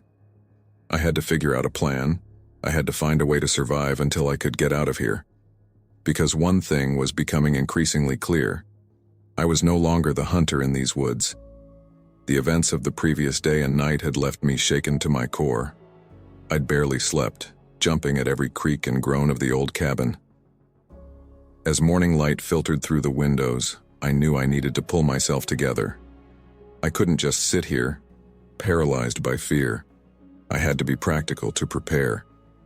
The nights were getting colder and I realized I'd need firewood. The thought of venturing outside made my stomach churn, but I couldn't risk freezing if the power went out. Steeling my nerves, I grabbed an axe from the tool shed and headed towards a fallen tree I'd spotted near the edge of the clearing. As I worked, methodically chopping and stacking wood, I tried to convince myself that the events of the past 24 hours had just been a product of an overactive imagination. The isolation, the unfamiliar surroundings, it was all just getting to me. I almost had myself believing it too. That's when I saw it. Out of the corner of my eye, a massive shadow moved between the trees. It was there and gone in an instant, too quick for me to get a clear look. But the sheer size of it, nothing that big should be able to move so fast. I froze, the axe hanging limply at my side. "Hello?" I called out, my voice embarrassingly shaky. "Is someone there?" Silence. Not even the usual chorus of birds and insects. It was as if the entire forest was holding its breath. Then the smell hit me.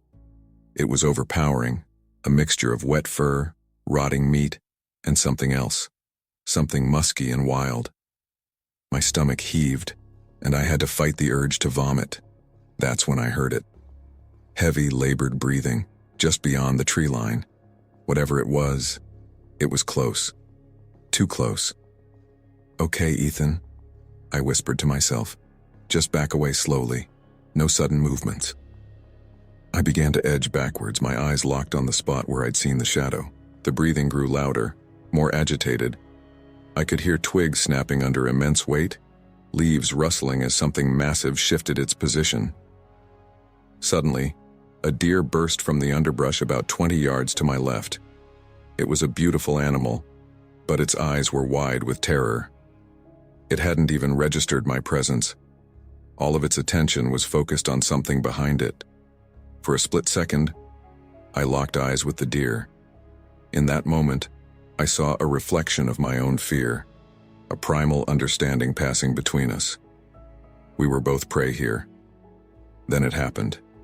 A huge, hairy arm, easily as thick as my torso, shot out from the bushes. I caught a glimpse of massive, curved claws before they sank into the deer's flank. The poor animal didn't even have time to cry out before it was yanked back into the underbrush with terrifying speed and strength. I stood there, paralyzed, as the sounds of rending flesh and snapping bones filled the air.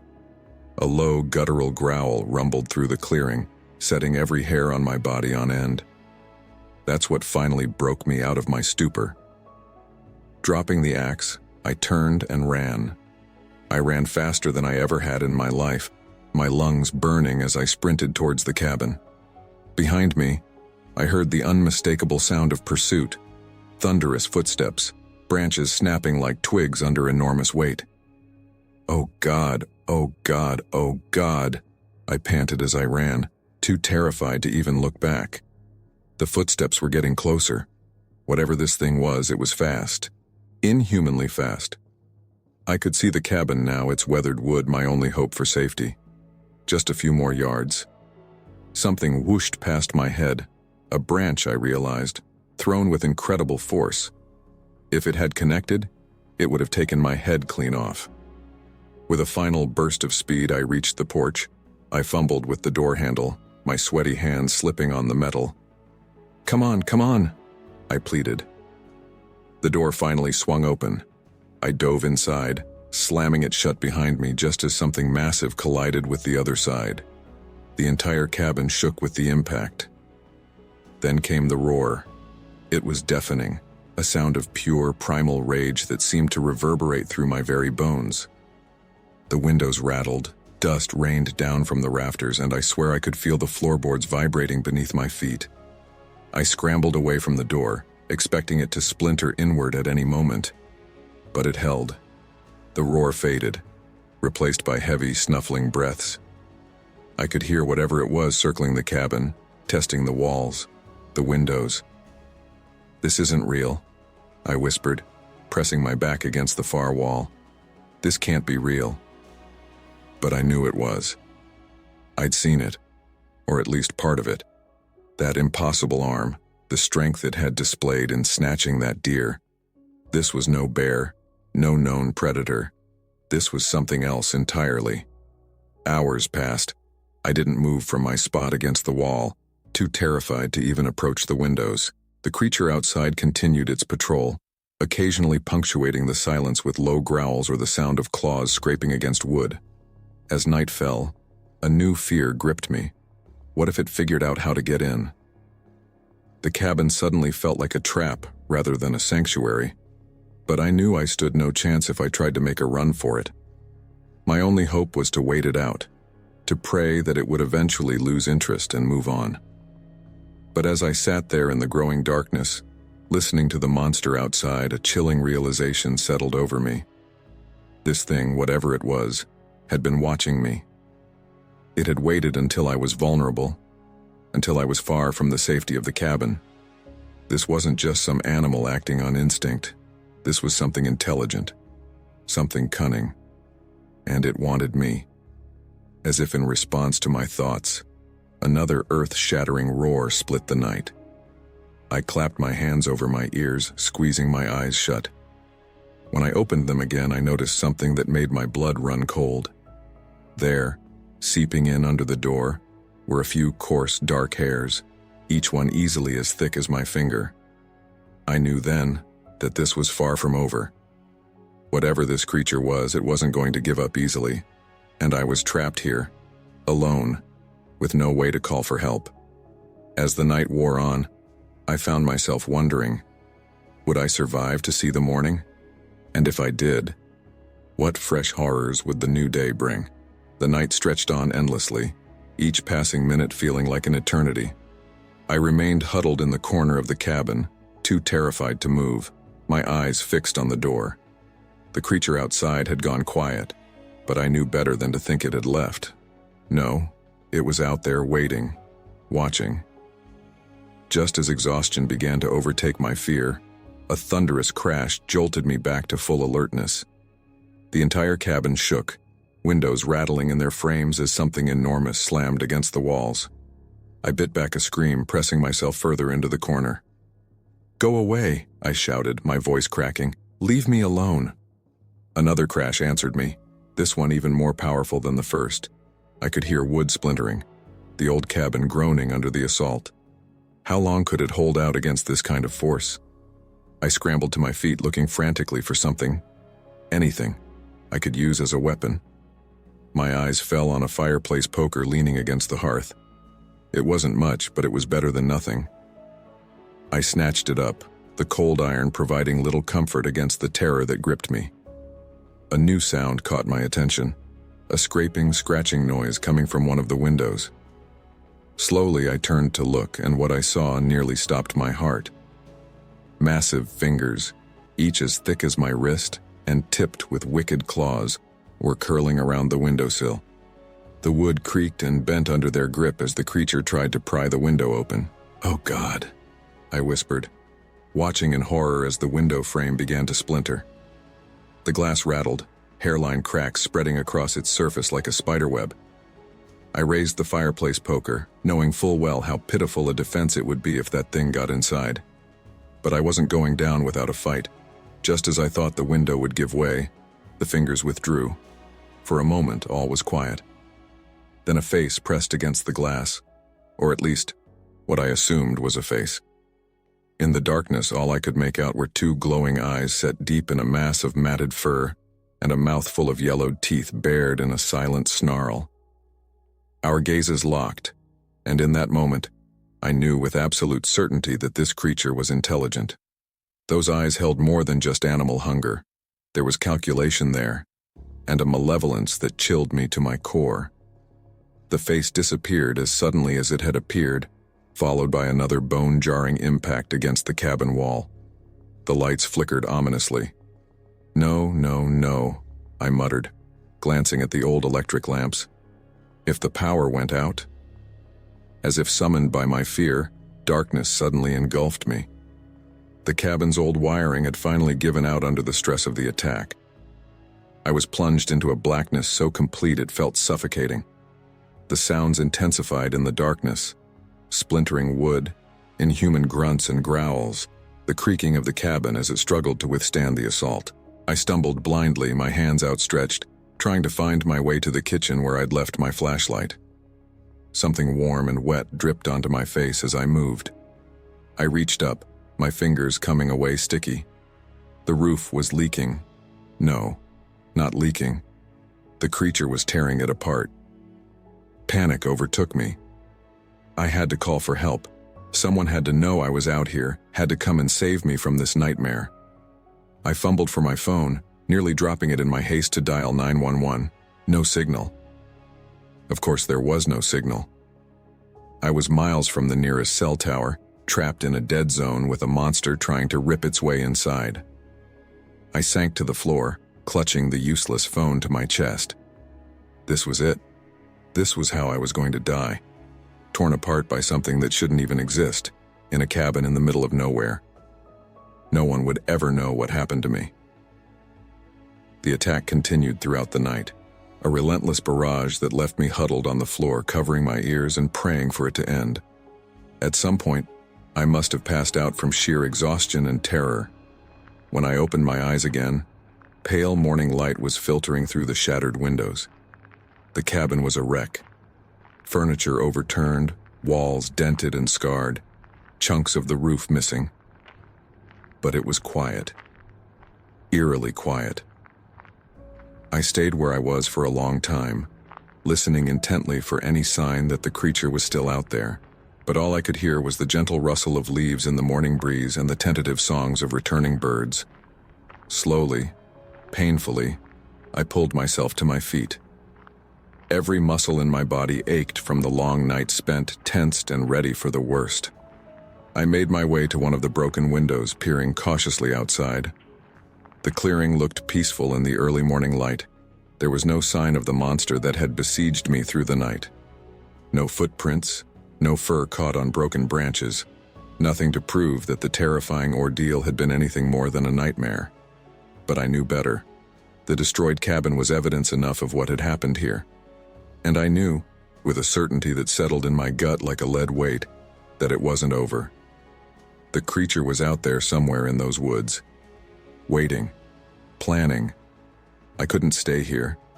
I had to get out, to find help, to warn someone about what was lurking in these forests. But first I needed to make sure it was really gone, at least for now. With trembling hands, I reached for the door handle. It was time to venture outside and face whatever daylight might bring. But even as I steeled myself to step out of the relative safety of the battered cabin, a part of me wondered, was I walking into an even greater danger? My hand trembled as I turned the doorknob, every instinct screaming at me to stay inside. But I had to see, had to know what I was dealing with. Taking a deep breath, I stepped out onto the porch, squinting in the harsh morning light. The sight that greeted me made my blood run cold. The cabin looked like it had been through a war.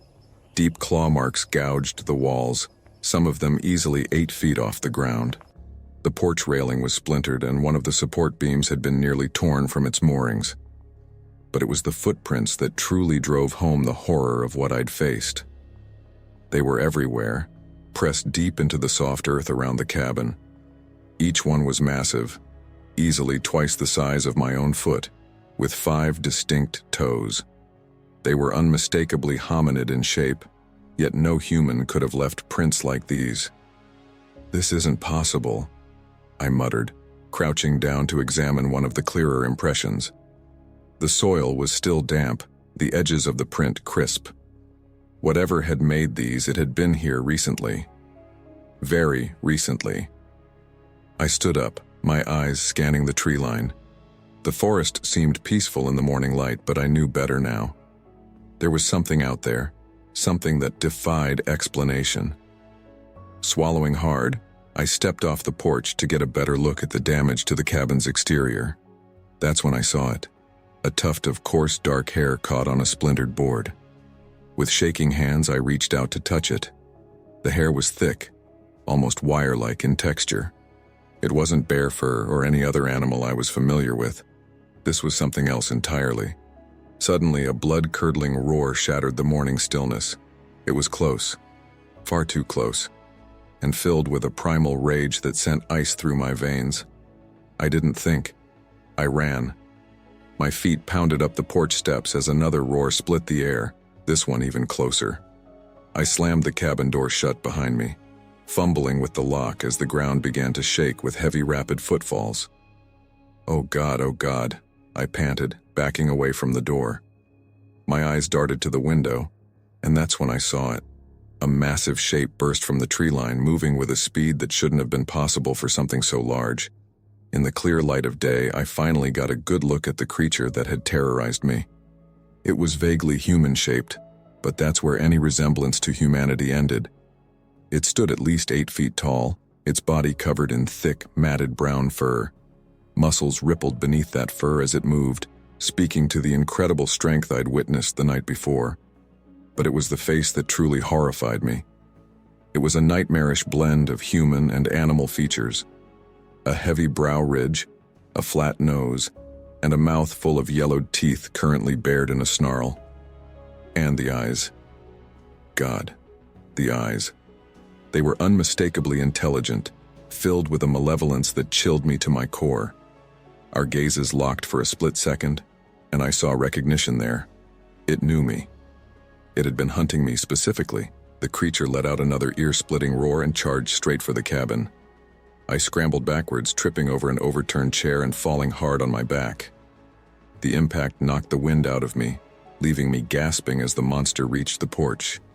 The entire cabin shook as it slammed into the door. Wood splintered, and I could see the frame starting to give way. In a panic, I crawled backwards, my eyes fixed on the door as it bulged inward with each impact. A massive, hairy arm punched through the weakened wood, clawed fingers grasping blindly. I let out a strangled cry, finally managing to get to my feet. I needed somewhere to hide, somewhere more secure. The bathroom. It was small, with no windows, and the door was solid. It was my only chance. I sprinted down the short hallway, the sounds of destruction growing louder behind me. Just as I reached the bathroom door, I heard a final, thunderous crash. The cabin's main door had given way. Heavy footsteps shook the floor as I slammed the bathroom door shut, twisting the lock with trembling fingers. I pressed my back against the door, sliding down to sit on the cold tile floor. The creature's grunts and snuffles were clearer now, no longer muffled by walls and distance. I could hear it moving through the cabin, tearing things apart as it searched. Searched for me. Minutes stretched into hours as I huddled there, barely daring to breathe. The sounds of destruction were constant, ripping fabric, splintering wood, shattering glass. Occasionally, the monster would let out a roar of frustration that made the very walls vibrate. I don't know how long I sat there, my mind racing through possible escape scenarios, each one more unlikely than the last. My legs had long since gone numb, and my throat was parched from fear and dehydration. As the light coming through the small gap under the door began to fade, signaling the approach of evening, a new sound caught my attention. The creature's movements had changed. They were more methodical. It was no longer just blindly destroying things. It was systematically checking every possible hiding place. My heart nearly stopped as I realized what that meant. It was only a matter of time before it reached the bathroom. As if on cue, the footsteps grew louder, closer. I held my breath, pressing myself harder against the door as if I could somehow meld with the wood. The doorknob rattled. A low, rumbling growl came from just inches away, and I knew the creature was right on the other side of the door. I could smell its wild, musky odor seeping through the cracks. For a long moment, nothing happened. Then, slowly, deliberately, something scraped against the wood. Once, twice, 3 times. It wasn't trying to break in. Not yet. This was a message. It knew exactly where I was, and it was letting me know that it could get to me whenever it wanted. As I sat there paralyzed with terror, a chilling thought wormed its way into my mind. The sun was setting. Night was falling. The bathroom had become my prison, a flimsy sanctuary against the horror that lurked just beyond the door. As night fell, the sounds of destruction had faded, replaced by an eerie silence that was somehow even more terrifying. I knew it was out there, waiting, its patience far outlasting my own. Hours passed in a haze of fear and exhaustion. I must have dozed off at some point, my body finally giving in to the fatigue that had been building for days. It was a mistake I would soon regret. A deafening crack jolted me awake. For a moment I was disoriented, my mind struggling to process what was happening. Then I saw it, a massive fist punching through the splintering wood of the bathroom door. No, no, no, I whimpered, scrambling backwards until I hit the far wall. Another punch, and the door gave way entirely. There, filling the doorframe, stood the creature I now knew could only be Bigfoot. In the confined space of the bathroom, it seemed even larger, its hulking form blocking out what little light remained in the cabin. Our eyes met, and in that moment I saw nothing human in its gaze. There was only primal rage, a hunger that went beyond mere animal instinct. This thing wanted me dead, and it had the means to make that happen. I opened my mouth to scream, but no sound came out. Terror had robbed me of my voice. The creature moved with shocking speed for something so large. Before I could react, its massive hand shot out, wrapping around my ankle with crushing force. Pain exploded through my leg as it yanked, effortlessly dragging me across the bathroom floor. "Let go!" I finally managed to yell, my voice shrill with panic. My fingers scrabbled desperately for purchase on the smooth tile, leaving bloody streaks as my nails tore. But it was useless. The beast's strength was inhuman. It dragged me out of the bathroom and into what remained of the cabin's main room, tossing aside debris with its free hand as if it weighed nothing. I twisted, trying to kick free with my other leg, but it was like striking a brick wall. The creature didn't even seem to notice my efforts. Suddenly, I was airborne. The monster had lifted me by my ankle, dangling me upside down as easily as a child might hold a doll. Blood rushed to my head, making me dizzy, but even through the haze I could see those terrible eyes fixed on me. Its face was inches from mine now.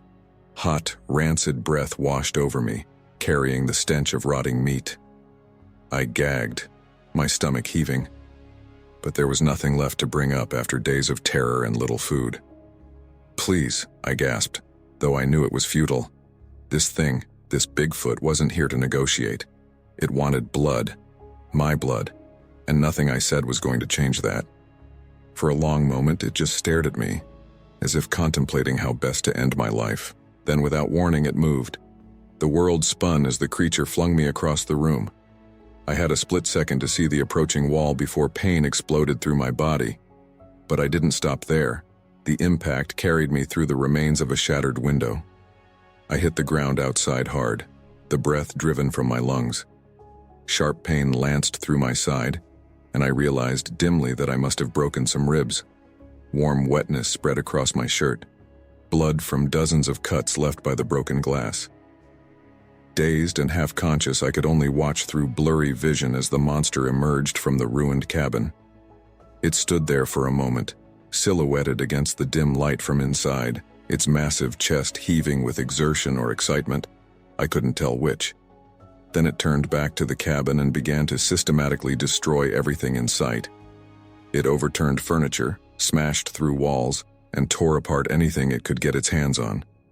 The violence of it was terrifying, but there was also a strange purposefulness to its actions. This wasn't just blind rage. It was looking for something. I tried to move, to crawl away while it was distracted, but my body wouldn't respond. The pain was overwhelming, and darkness was creeping in at the edges of my vision. The last thing I saw before unconsciousness claimed me was the creature emerging from the cabin once more. It paused, its head swiveling in my direction. Even in my addled state, I could have sworn I saw a flicker of intelligence in those inhuman eyes, a cold calculation that chilled me to my core. Then the darkness took me, and I knew no more. I don't know how long I was out. When I came to, the first rays of dawn were just beginning to lighten the sky. Every breath sent waves of agony through my battered body, but the pain helped clear my head. Slowly, painfully, I managed to lift my head and look around. The clearing was empty. There was no sign of the creature, no indication that it had ever been there at all, save for the utter destruction of the cabin. I knew I had to move. If the monster came back, I'd be helpless. With a groan of pain, I rolled onto my stomach and began to crawl towards the tree line. My car was there, just beyond the first row of pines. If I could reach it, I might have a chance. Each movement was agony, but fear drove me on. I kept expecting to hear heavy footsteps behind me, to feel those massive hands grabbing me once more, but there was nothing but the sound of my own labored breathing and the early morning calls of waking birds. After what felt like hours, my hand touched cool metal. I'd made it to the car. With trembling fingers, I fumbled for the door handle, praying that I'd left it unlocked. The door swung open, and I nearly wept with relief. Using the last of my strength, I pulled myself into the driver's seat and slammed the door shut. The keys were still in the ignition. I'd never been so grateful for my own carelessness. As I turned the key, the engine sputtering to life, I caught movement out of the corner of my eye. There, at the edge of the clearing, a massive shape melted back into the shadows of the forest. For a moment I thought I saw those terrifyingly intelligent eyes watching me. Then it was gone, leaving me to wonder if it had ever really been there at all. I threw the car into reverse, tires spinning on the damp earth as I backed out of the clearing. As I sped down the winding dirt road, putting as much distance as I could between myself and that nightmarish place, one thought kept running through my mind. Would anyone believe me? And even if they did, what could anyone do against a monster like that? Every inch of my body screamed in protest as I dragged myself through the dense underbrush. The adrenaline that had fueled my initial escape was long gone, replaced by a bone-deep exhaustion and searing pain. But I couldn't stop. I couldn't let it find me again. My mind kept replaying the horrific events at the cabin, the splintering door, those inhuman eyes, the bone-crushing strength as it flung me like a rag doll.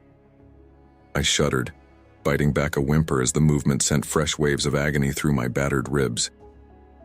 "Keep moving," I muttered to myself, my voice barely more than a rasp. "Just keep moving." I had no idea how long I'd been crawling through the forest. Hours, maybe. The thick canopy above made it impossible to gauge the sun's position. All I knew was that I had to put as much distance as possible between myself and that thing. A sharp crack echoed through the trees behind me, like a large branch snapping under immense weight. I froze, my heart pounding so hard I was sure it would burst from my chest. Another crack, closer this time, and then another. It was coming. Terror gave me strength I didn't know I had left. I scrambled forward, no longer caring about stealth. Branches whipped at my face. Thorns tore at my already shredded clothing, but I barely felt it. All that mattered was escape. The sounds of pursuit grew louder, more frenzied. I could hear its labored breathing now, punctuated by low, guttural grunts that sent ice through my veins. It was gaining on me. Just as I was sure I felt hot breath on the back of my neck, the ground disappeared beneath me. I tumbled down a steep embankment, unable to stifle a cry of pain as I bounced off rocks and exposed roots. I came to a stop at the bottom, dazed and gasping for air. The shock of icy water brought me back to my senses. I had landed in a shallow stream, the current tugging gently at my battered body. For a moment I just lay there, letting the cold numb some of the pain. Then I remembered why I was running. I pushed myself up, scanning the top of the embankment. There was no sign of the creature, but I knew it had to be close. Then a thought struck me. The water, it might mask my scent. Without hesitation, I plunged deeper into the stream. The shock of the cold made me gasp, but I forced myself to keep moving. I followed the current, stumbling over slippery rocks and fighting against the pull of the water. I don't know how long I stayed in that stream. My limbs grew numb, my teeth chattering uncontrollably. But the fear of what lurked in the forest kept me going long past the point where I should have collapsed. As the light began to fade from the sky, I finally allowed myself to leave the relative safety of the water. My waterlogged clothes clung to me, making every movement a struggle. I needed to find shelter for the night. That's when I spotted it. A massive fallen tree, its roots creating a small hollow beneath the upturned earth. It wasn't much, but it would have to do. I crawled into the cramped space, curling into a tight ball to conserve what little body heat I had left. As full darkness fell, the forest came alive with night sounds, the hoot of an owl, the rustle of small animals in the underbrush. But beneath it all, I strained to hear any sign of my pursuer. Hours passed in a haze of fear and exhaustion. Every snapping twig, every rustle of leaves sent my heart racing. I kept expecting to see those glowing eyes peering into my hiding spot, to feel those massive hands reaching for me once again. But nothing came. As the first light of dawn began to filter through the trees, I allowed myself to hope. Had I actually managed to lose it? Was this nightmare finally over? Slowly, painfully, I extracted myself from the hollow. My entire body felt like one giant bruise, and I was pretty sure at least a couple of my ribs were broken. But I was alive. Somehow, against all odds, I had survived. That's when I heard it. A faint rhythmic rumbling in the distance. Traffic. A road. Civilization. Hope surged through me, giving me strength I didn't know I had left. I started limping towards the sound, using trees for support when my legs threatened to give out. "Almost there," I whispered, my voice hoarse. "You're almost there, Ethan. Just a little farther." The sound grew louder with each painstaking step. I could almost taste freedom, could almost believe that this ordeal was nearly over. Then a twig snapped behind me. I whirled around, my heart leaping into my throat. There, just visible through the early morning mist, stood a massive, shadowy figure. It was too far away to make out details, but I didn't need to see them. I knew exactly what it was. Our eyes met across the distance, and in that moment, I saw something in its gaze that chilled me to my core. It wasn't just rage or animal hunger. There was recognition, intelligence. This thing knew me now, and it wasn't going to let me go so easily. I turned and ran. Pain forgotten, exhaustion pushed aside by a fresh surge of adrenaline. I sprinted towards the sound of traffic. Branches whipped at my face. Roots threatened to trip me, but I didn't slow down. I couldn't. The sounds of pursuit filled the air behind me. Heavy footfalls, snapping branches, that terrible guttural breathing. It was gaining on me. Fast. Just when I was sure I felt claws grazing the back of my neck, the trees thinned. Suddenly, I burst out of the forest and onto the shoulder of a highway. A truck horn blared as the driver swerved to avoid me. I spun around, expecting to see the creature emerging from the tree line, but there was nothing. Just the peaceful forest, bathed in early morning light. Had I imagined it? Was my mind finally cracking under the strain of what I'd been through? As I stood there, swaying on my feet, a car pulled over. An older man rolled down his window, his eyes wide with concern. "Jesus, son," he said. "What happened to you? Do you need help?" I opened my mouth to explain, to warn him about the monster in the woods. But as I looked at his kind, worried face, I realized how insane it would all sound. Who would believe me? So instead, I simply nodded, fighting back tears of relief. "Yes," I croaked. "Please, I need help." As the man helped me into his car, I couldn't stop myself from taking one last look at the forest. For just a moment, I could have sworn I saw a pair of intelligent, inhuman eyes watching me from the shadows. Then we were pulling away, leaving the nightmare behind. But even as the trees receded in the rearview mirror, I couldn't shake the feeling that this wasn't over. That somehow, some way, our paths would cross again. And next time, I might not be so lucky. The fluorescent lights of the emergency room were harsh after days in the dim forest. I squinted, trying to focus on the doctor examining my injuries. The adrenaline had long since worn off, leaving me in a haze of pain and exhaustion. "Mr. Thompson," the doctor said, her voice tinged with skepticism. "Can you tell me again exactly what happened?" I took a deep breath, wincing as my broken ribs protested. "I've already told you. It was Bigfoot. A massive, hair-covered creature attacked me in my cabin and chased me through the woods." The doctor exchanged a glance with the nurse, who raised an eyebrow. I'd seen that look too many times already. "Mr. Thompson," the doctor said carefully, "you've sustained some serious injuries. A concussion, 3 broken ribs, multiple lacerations, and severe dehydration. It's possible that in your confused state—" "I'm not confused," I interrupted, my voice rising. "I know what I saw, what I experienced. It wasn't a bear or a mountain lion or whatever else you're thinking. It was Bigfoot." The doctor sighed, making a note on her clipboard. "I'm going to recommend a psychological evaluation once we've treated your physical injuries. You've been through a traumatic experience, and it's important we address any potential issues that may have arisen." I opened my mouth to argue, but the fight suddenly left me. What was the point? They'd already made up their minds. A few hours later, a police officer arrived to take my statement. He was a burly man with a bushy mustache and kind eyes that crinkled at the corners. "All right, Mr. Thompson, he said, flipping open his notebook. "Why don't you tell me what happened out there?" Once again, I recounted my harrowing tale. The attack on the cabin, the chase through the woods, the terrifying strength of the creature. With each word, I could see the officer's expression growing more and more doubtful. When I finished, he cleared his throat. "Mr. Thompson, I've been patrolling these woods for 20 years. We've had bear attacks, sure. Maybe even the occasional mountain lion. But Bigfoot?" He shook his head. "I think maybe you got spooked by a bear, and your imagination ran wild." "It wasn't a bear," I insisted, frustration building. "I know the difference between a bear and whatever that thing was." The officer patted my shoulder gently. "Look, son, you've been through a lot.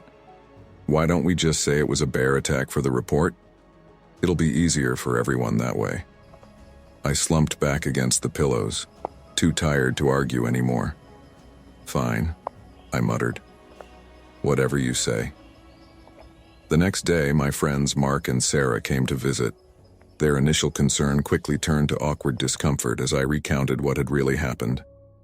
"Ethan," Sarah said gently, "are you sure you're not, I don't know, misremembering things? It sounds like you hit your head pretty hard." "I'm not misremembering anything," I snapped. "I know what I saw, what I experienced. Why doesn't anyone believe me?" Mark shifted uncomfortably in his chair. "It's just Bigfoot, man. That's a pretty big leap. Maybe it was just a really big bear?" I closed my eyes, suddenly exhausted. "It wasn't a bear," I said quietly. "But I can see you don't believe me either." The awkward silence that followed was eventually broken by a nurse coming in to check my vitals. My friends left soon after, promising to come back when I was feeling better. As the days passed, I became obsessed with finding some shred of evidence to support my story. I scoured news websites and social media, searching for any reports of unusual activity in the area. But there was nothing. Not a single mention of strange sightings or unexplained phenomena. It was as if the creature had simply vanished, leaving no trace of its existence beyond the injuries it had inflicted on me. On the 4th day of my hospital stay, my phone rang. It was the owner of the cabin, and he was furious. "What the hell did you do to my property?" he demanded without preamble. "I didn't," I started, but he cut me off. "Don't give me that bullshit. The place is trashed, walls smashed, furniture destroyed. It looks like a goddamn war zone in there." My heart raced. This was it.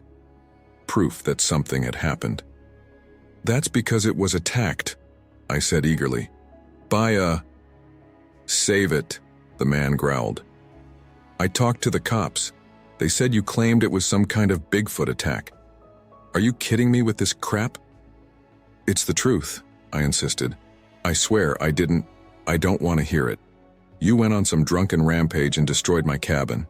I'm sending you the bill for repairs, and if you don't pay up, I'll see your ass in court." The line went dead before I could respond. I stared at the phone in disbelief. How could this be happening? The cabin's destruction was proof that something had occurred, something beyond my control. But instead of validating my story, it was being used against me. As I lay there, surrounded by the sterile whiteness of the hospital room, a crushing sense of isolation settled over me. No one believed me. Not the doctors, not the police, not even my friends. To them, I was either lying or delusional. But I knew the truth. I had seen it with my own eyes, felt its breath on my skin, experienced its terrifying strength firsthand. That creature was real, and it was still out there. A chill ran down my spine as a new thought occurred to me. What if it wasn't done with me? What if, even now, it was watching, waiting for another opportunity? I shook my head, trying to dispel the paranoid thoughts. No. That was ridiculous. I was safe here, surrounded by people. The creature wouldn't dare come this close to civilization. Would it? As night fell and the hospital quieted, I found myself staring out the window at the distant tree line. The forest looked peaceful in the moonlight, but I knew better now. I knew what secrets those trees could hide. I turned away from the window, pulling the thin hospital blanket tighter around me. I was safe here, I told myself. The nightmare was over. But even as I tried to convince myself of this, a part of me knew better. Something told me that my encounter with the impossible was far from over, that somehow, some way, our paths would cross again. And next time, I would be ready. Next time, I would make them believe. The drive back to the cabin felt like a descent into madness. Every fiber of my being screamed at me to turn around, to forget this foolish quest for proof. But I couldn't. I had to know, had to find something, anything to validate my experience. My palms were slick with sweat as I gripped the steering wheel, my eyes constantly darting to the rearview mirror. The forest seemed to close in around me, the trees forming a suffocating tunnel of green. I half expected to see a massive fur-covered shape burst from the underbrush at any moment. As I approached the turnoff to the cabin, my heart began to race. Memories of that terrible night flooded back, the splintering door, those inhuman eyes, the bone-crushing strength as it flung me like a rag doll. I took a deep breath, trying to steady my nerves. "You can do this, Ethan," I muttered to myself. "You need answers." I pulled into the clearing, my mouth going dry at the sight before me. The cabin stood there, looking exactly as it had when I first arrived. No broken windows, no splintered wood, no sign of the destruction I'd witnessed. "No," I whispered, stumbling out of the car. "This isn't possible." I approached the cabin cautiously, my camera clutched tightly in my trembling hands. The porch creaked beneath my weight, but it was sturdy, not at all like the wreckage I remembered. With shaking fingers, I unlocked the door and stepped inside. The interior was immaculate. No overturned furniture, no claw marks on the walls. Even the bathroom door, which I distinctly remembered being torn to splinters, was intact. "What the hell is going on?" I said aloud, my voice echoing in the empty space. I moved through the cabin in a daze, snapping pictures of the unmarred walls, the unbroken windows. Part of me wanted to believe this was good news. Maybe it had all been a vivid nightmare brought on by stress and isolation. But deep down, I knew better. I had the scars to prove it hadn't been a dream. Determined to find something, anything to corroborate my story, I ventured into the surrounding woods. I retraced the path of my desperate escape, searching for broken branches, unusual tracks, anything out of the ordinary. Hours passed as I combed through the underbrush. My clothes were soon damp with sweat, my arms scratched and bleeding from pushing through thorny bushes. But I pressed on, driven by a desperate need for validation. As the sun began to set, casting long shadows through the trees, I had to face a harsh reality. I had found nothing. No footprints, no tufts of fur, not a single shred of evidence to suggest that a massive, unknown creature had ever been here. I sank to my knees in a small clearing, exhaustion and despair washing over me. "It was real," I whispered, my voice breaking. "I know it was real. Why isn't there any proof?" The forest offered no answers, only the gentle rustle of leaves in the evening breeze. As darkness began to fall, a primal fear gripped me. I couldn't be out here at night. Not again. I scrambled to my feet, suddenly very aware of how far I'd wandered from the cabin. Every shadow seemed to move, every snapping twig sounded like approaching footsteps. I ran, no longer caring about finding evidence, focused solely on reaching the safety of my car. By the time I burst out of the tree line and into the cabin's clearing, I was gasping for air, my heart pounding so hard I thought it might burst from my chest.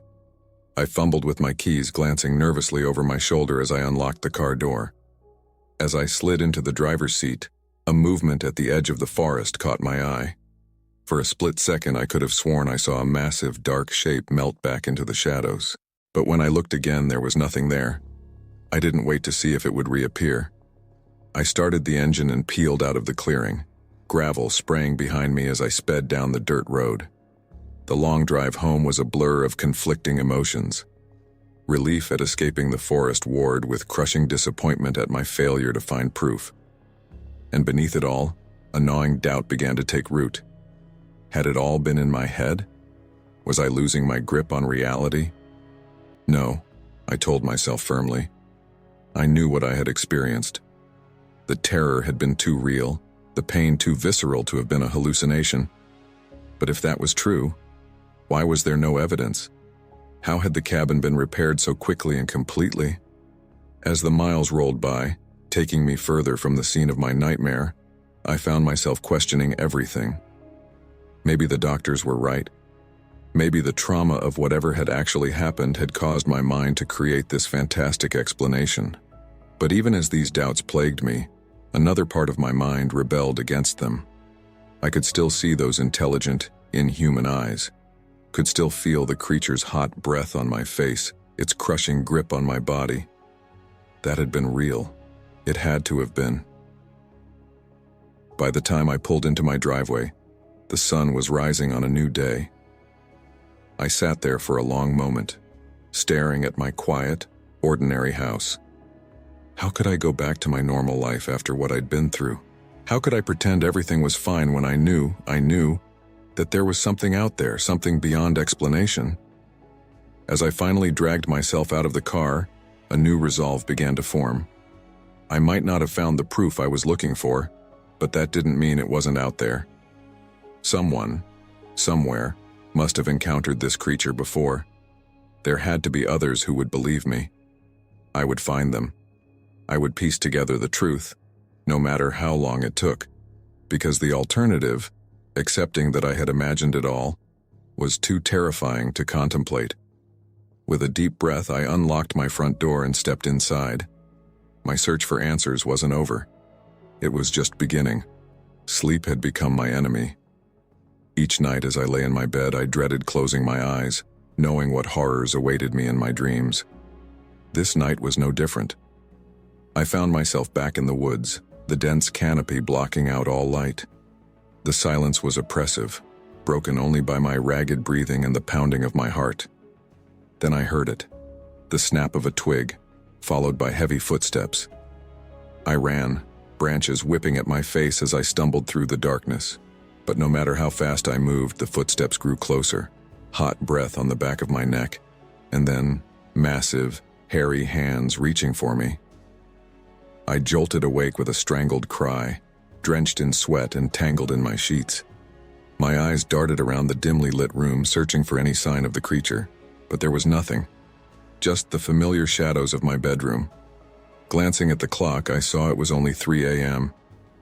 With a groan, I dragged myself out of bed. There was no point trying to sleep again.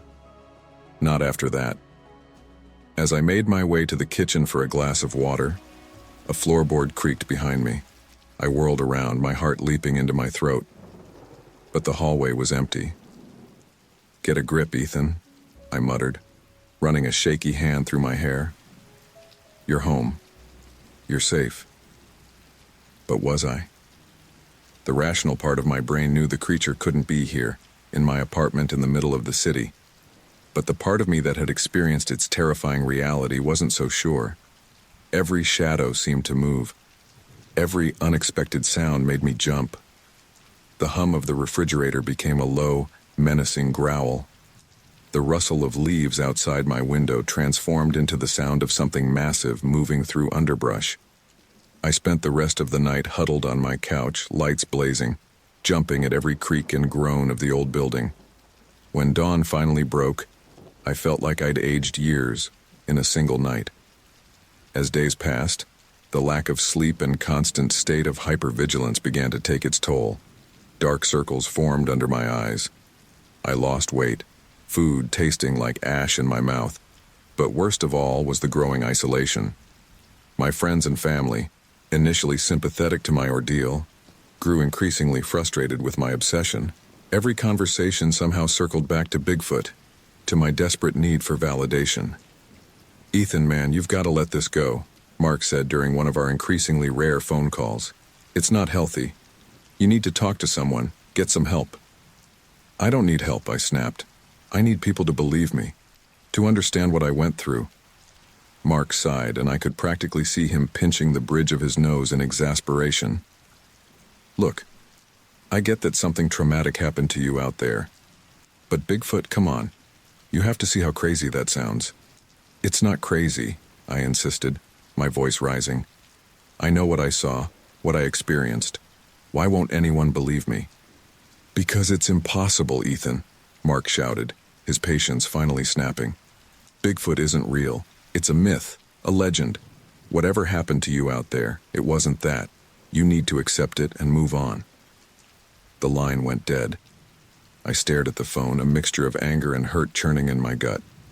How could I make them understand? How could I convince them of the truth when I had no proof? As weeks turned into months, I found myself increasingly isolated.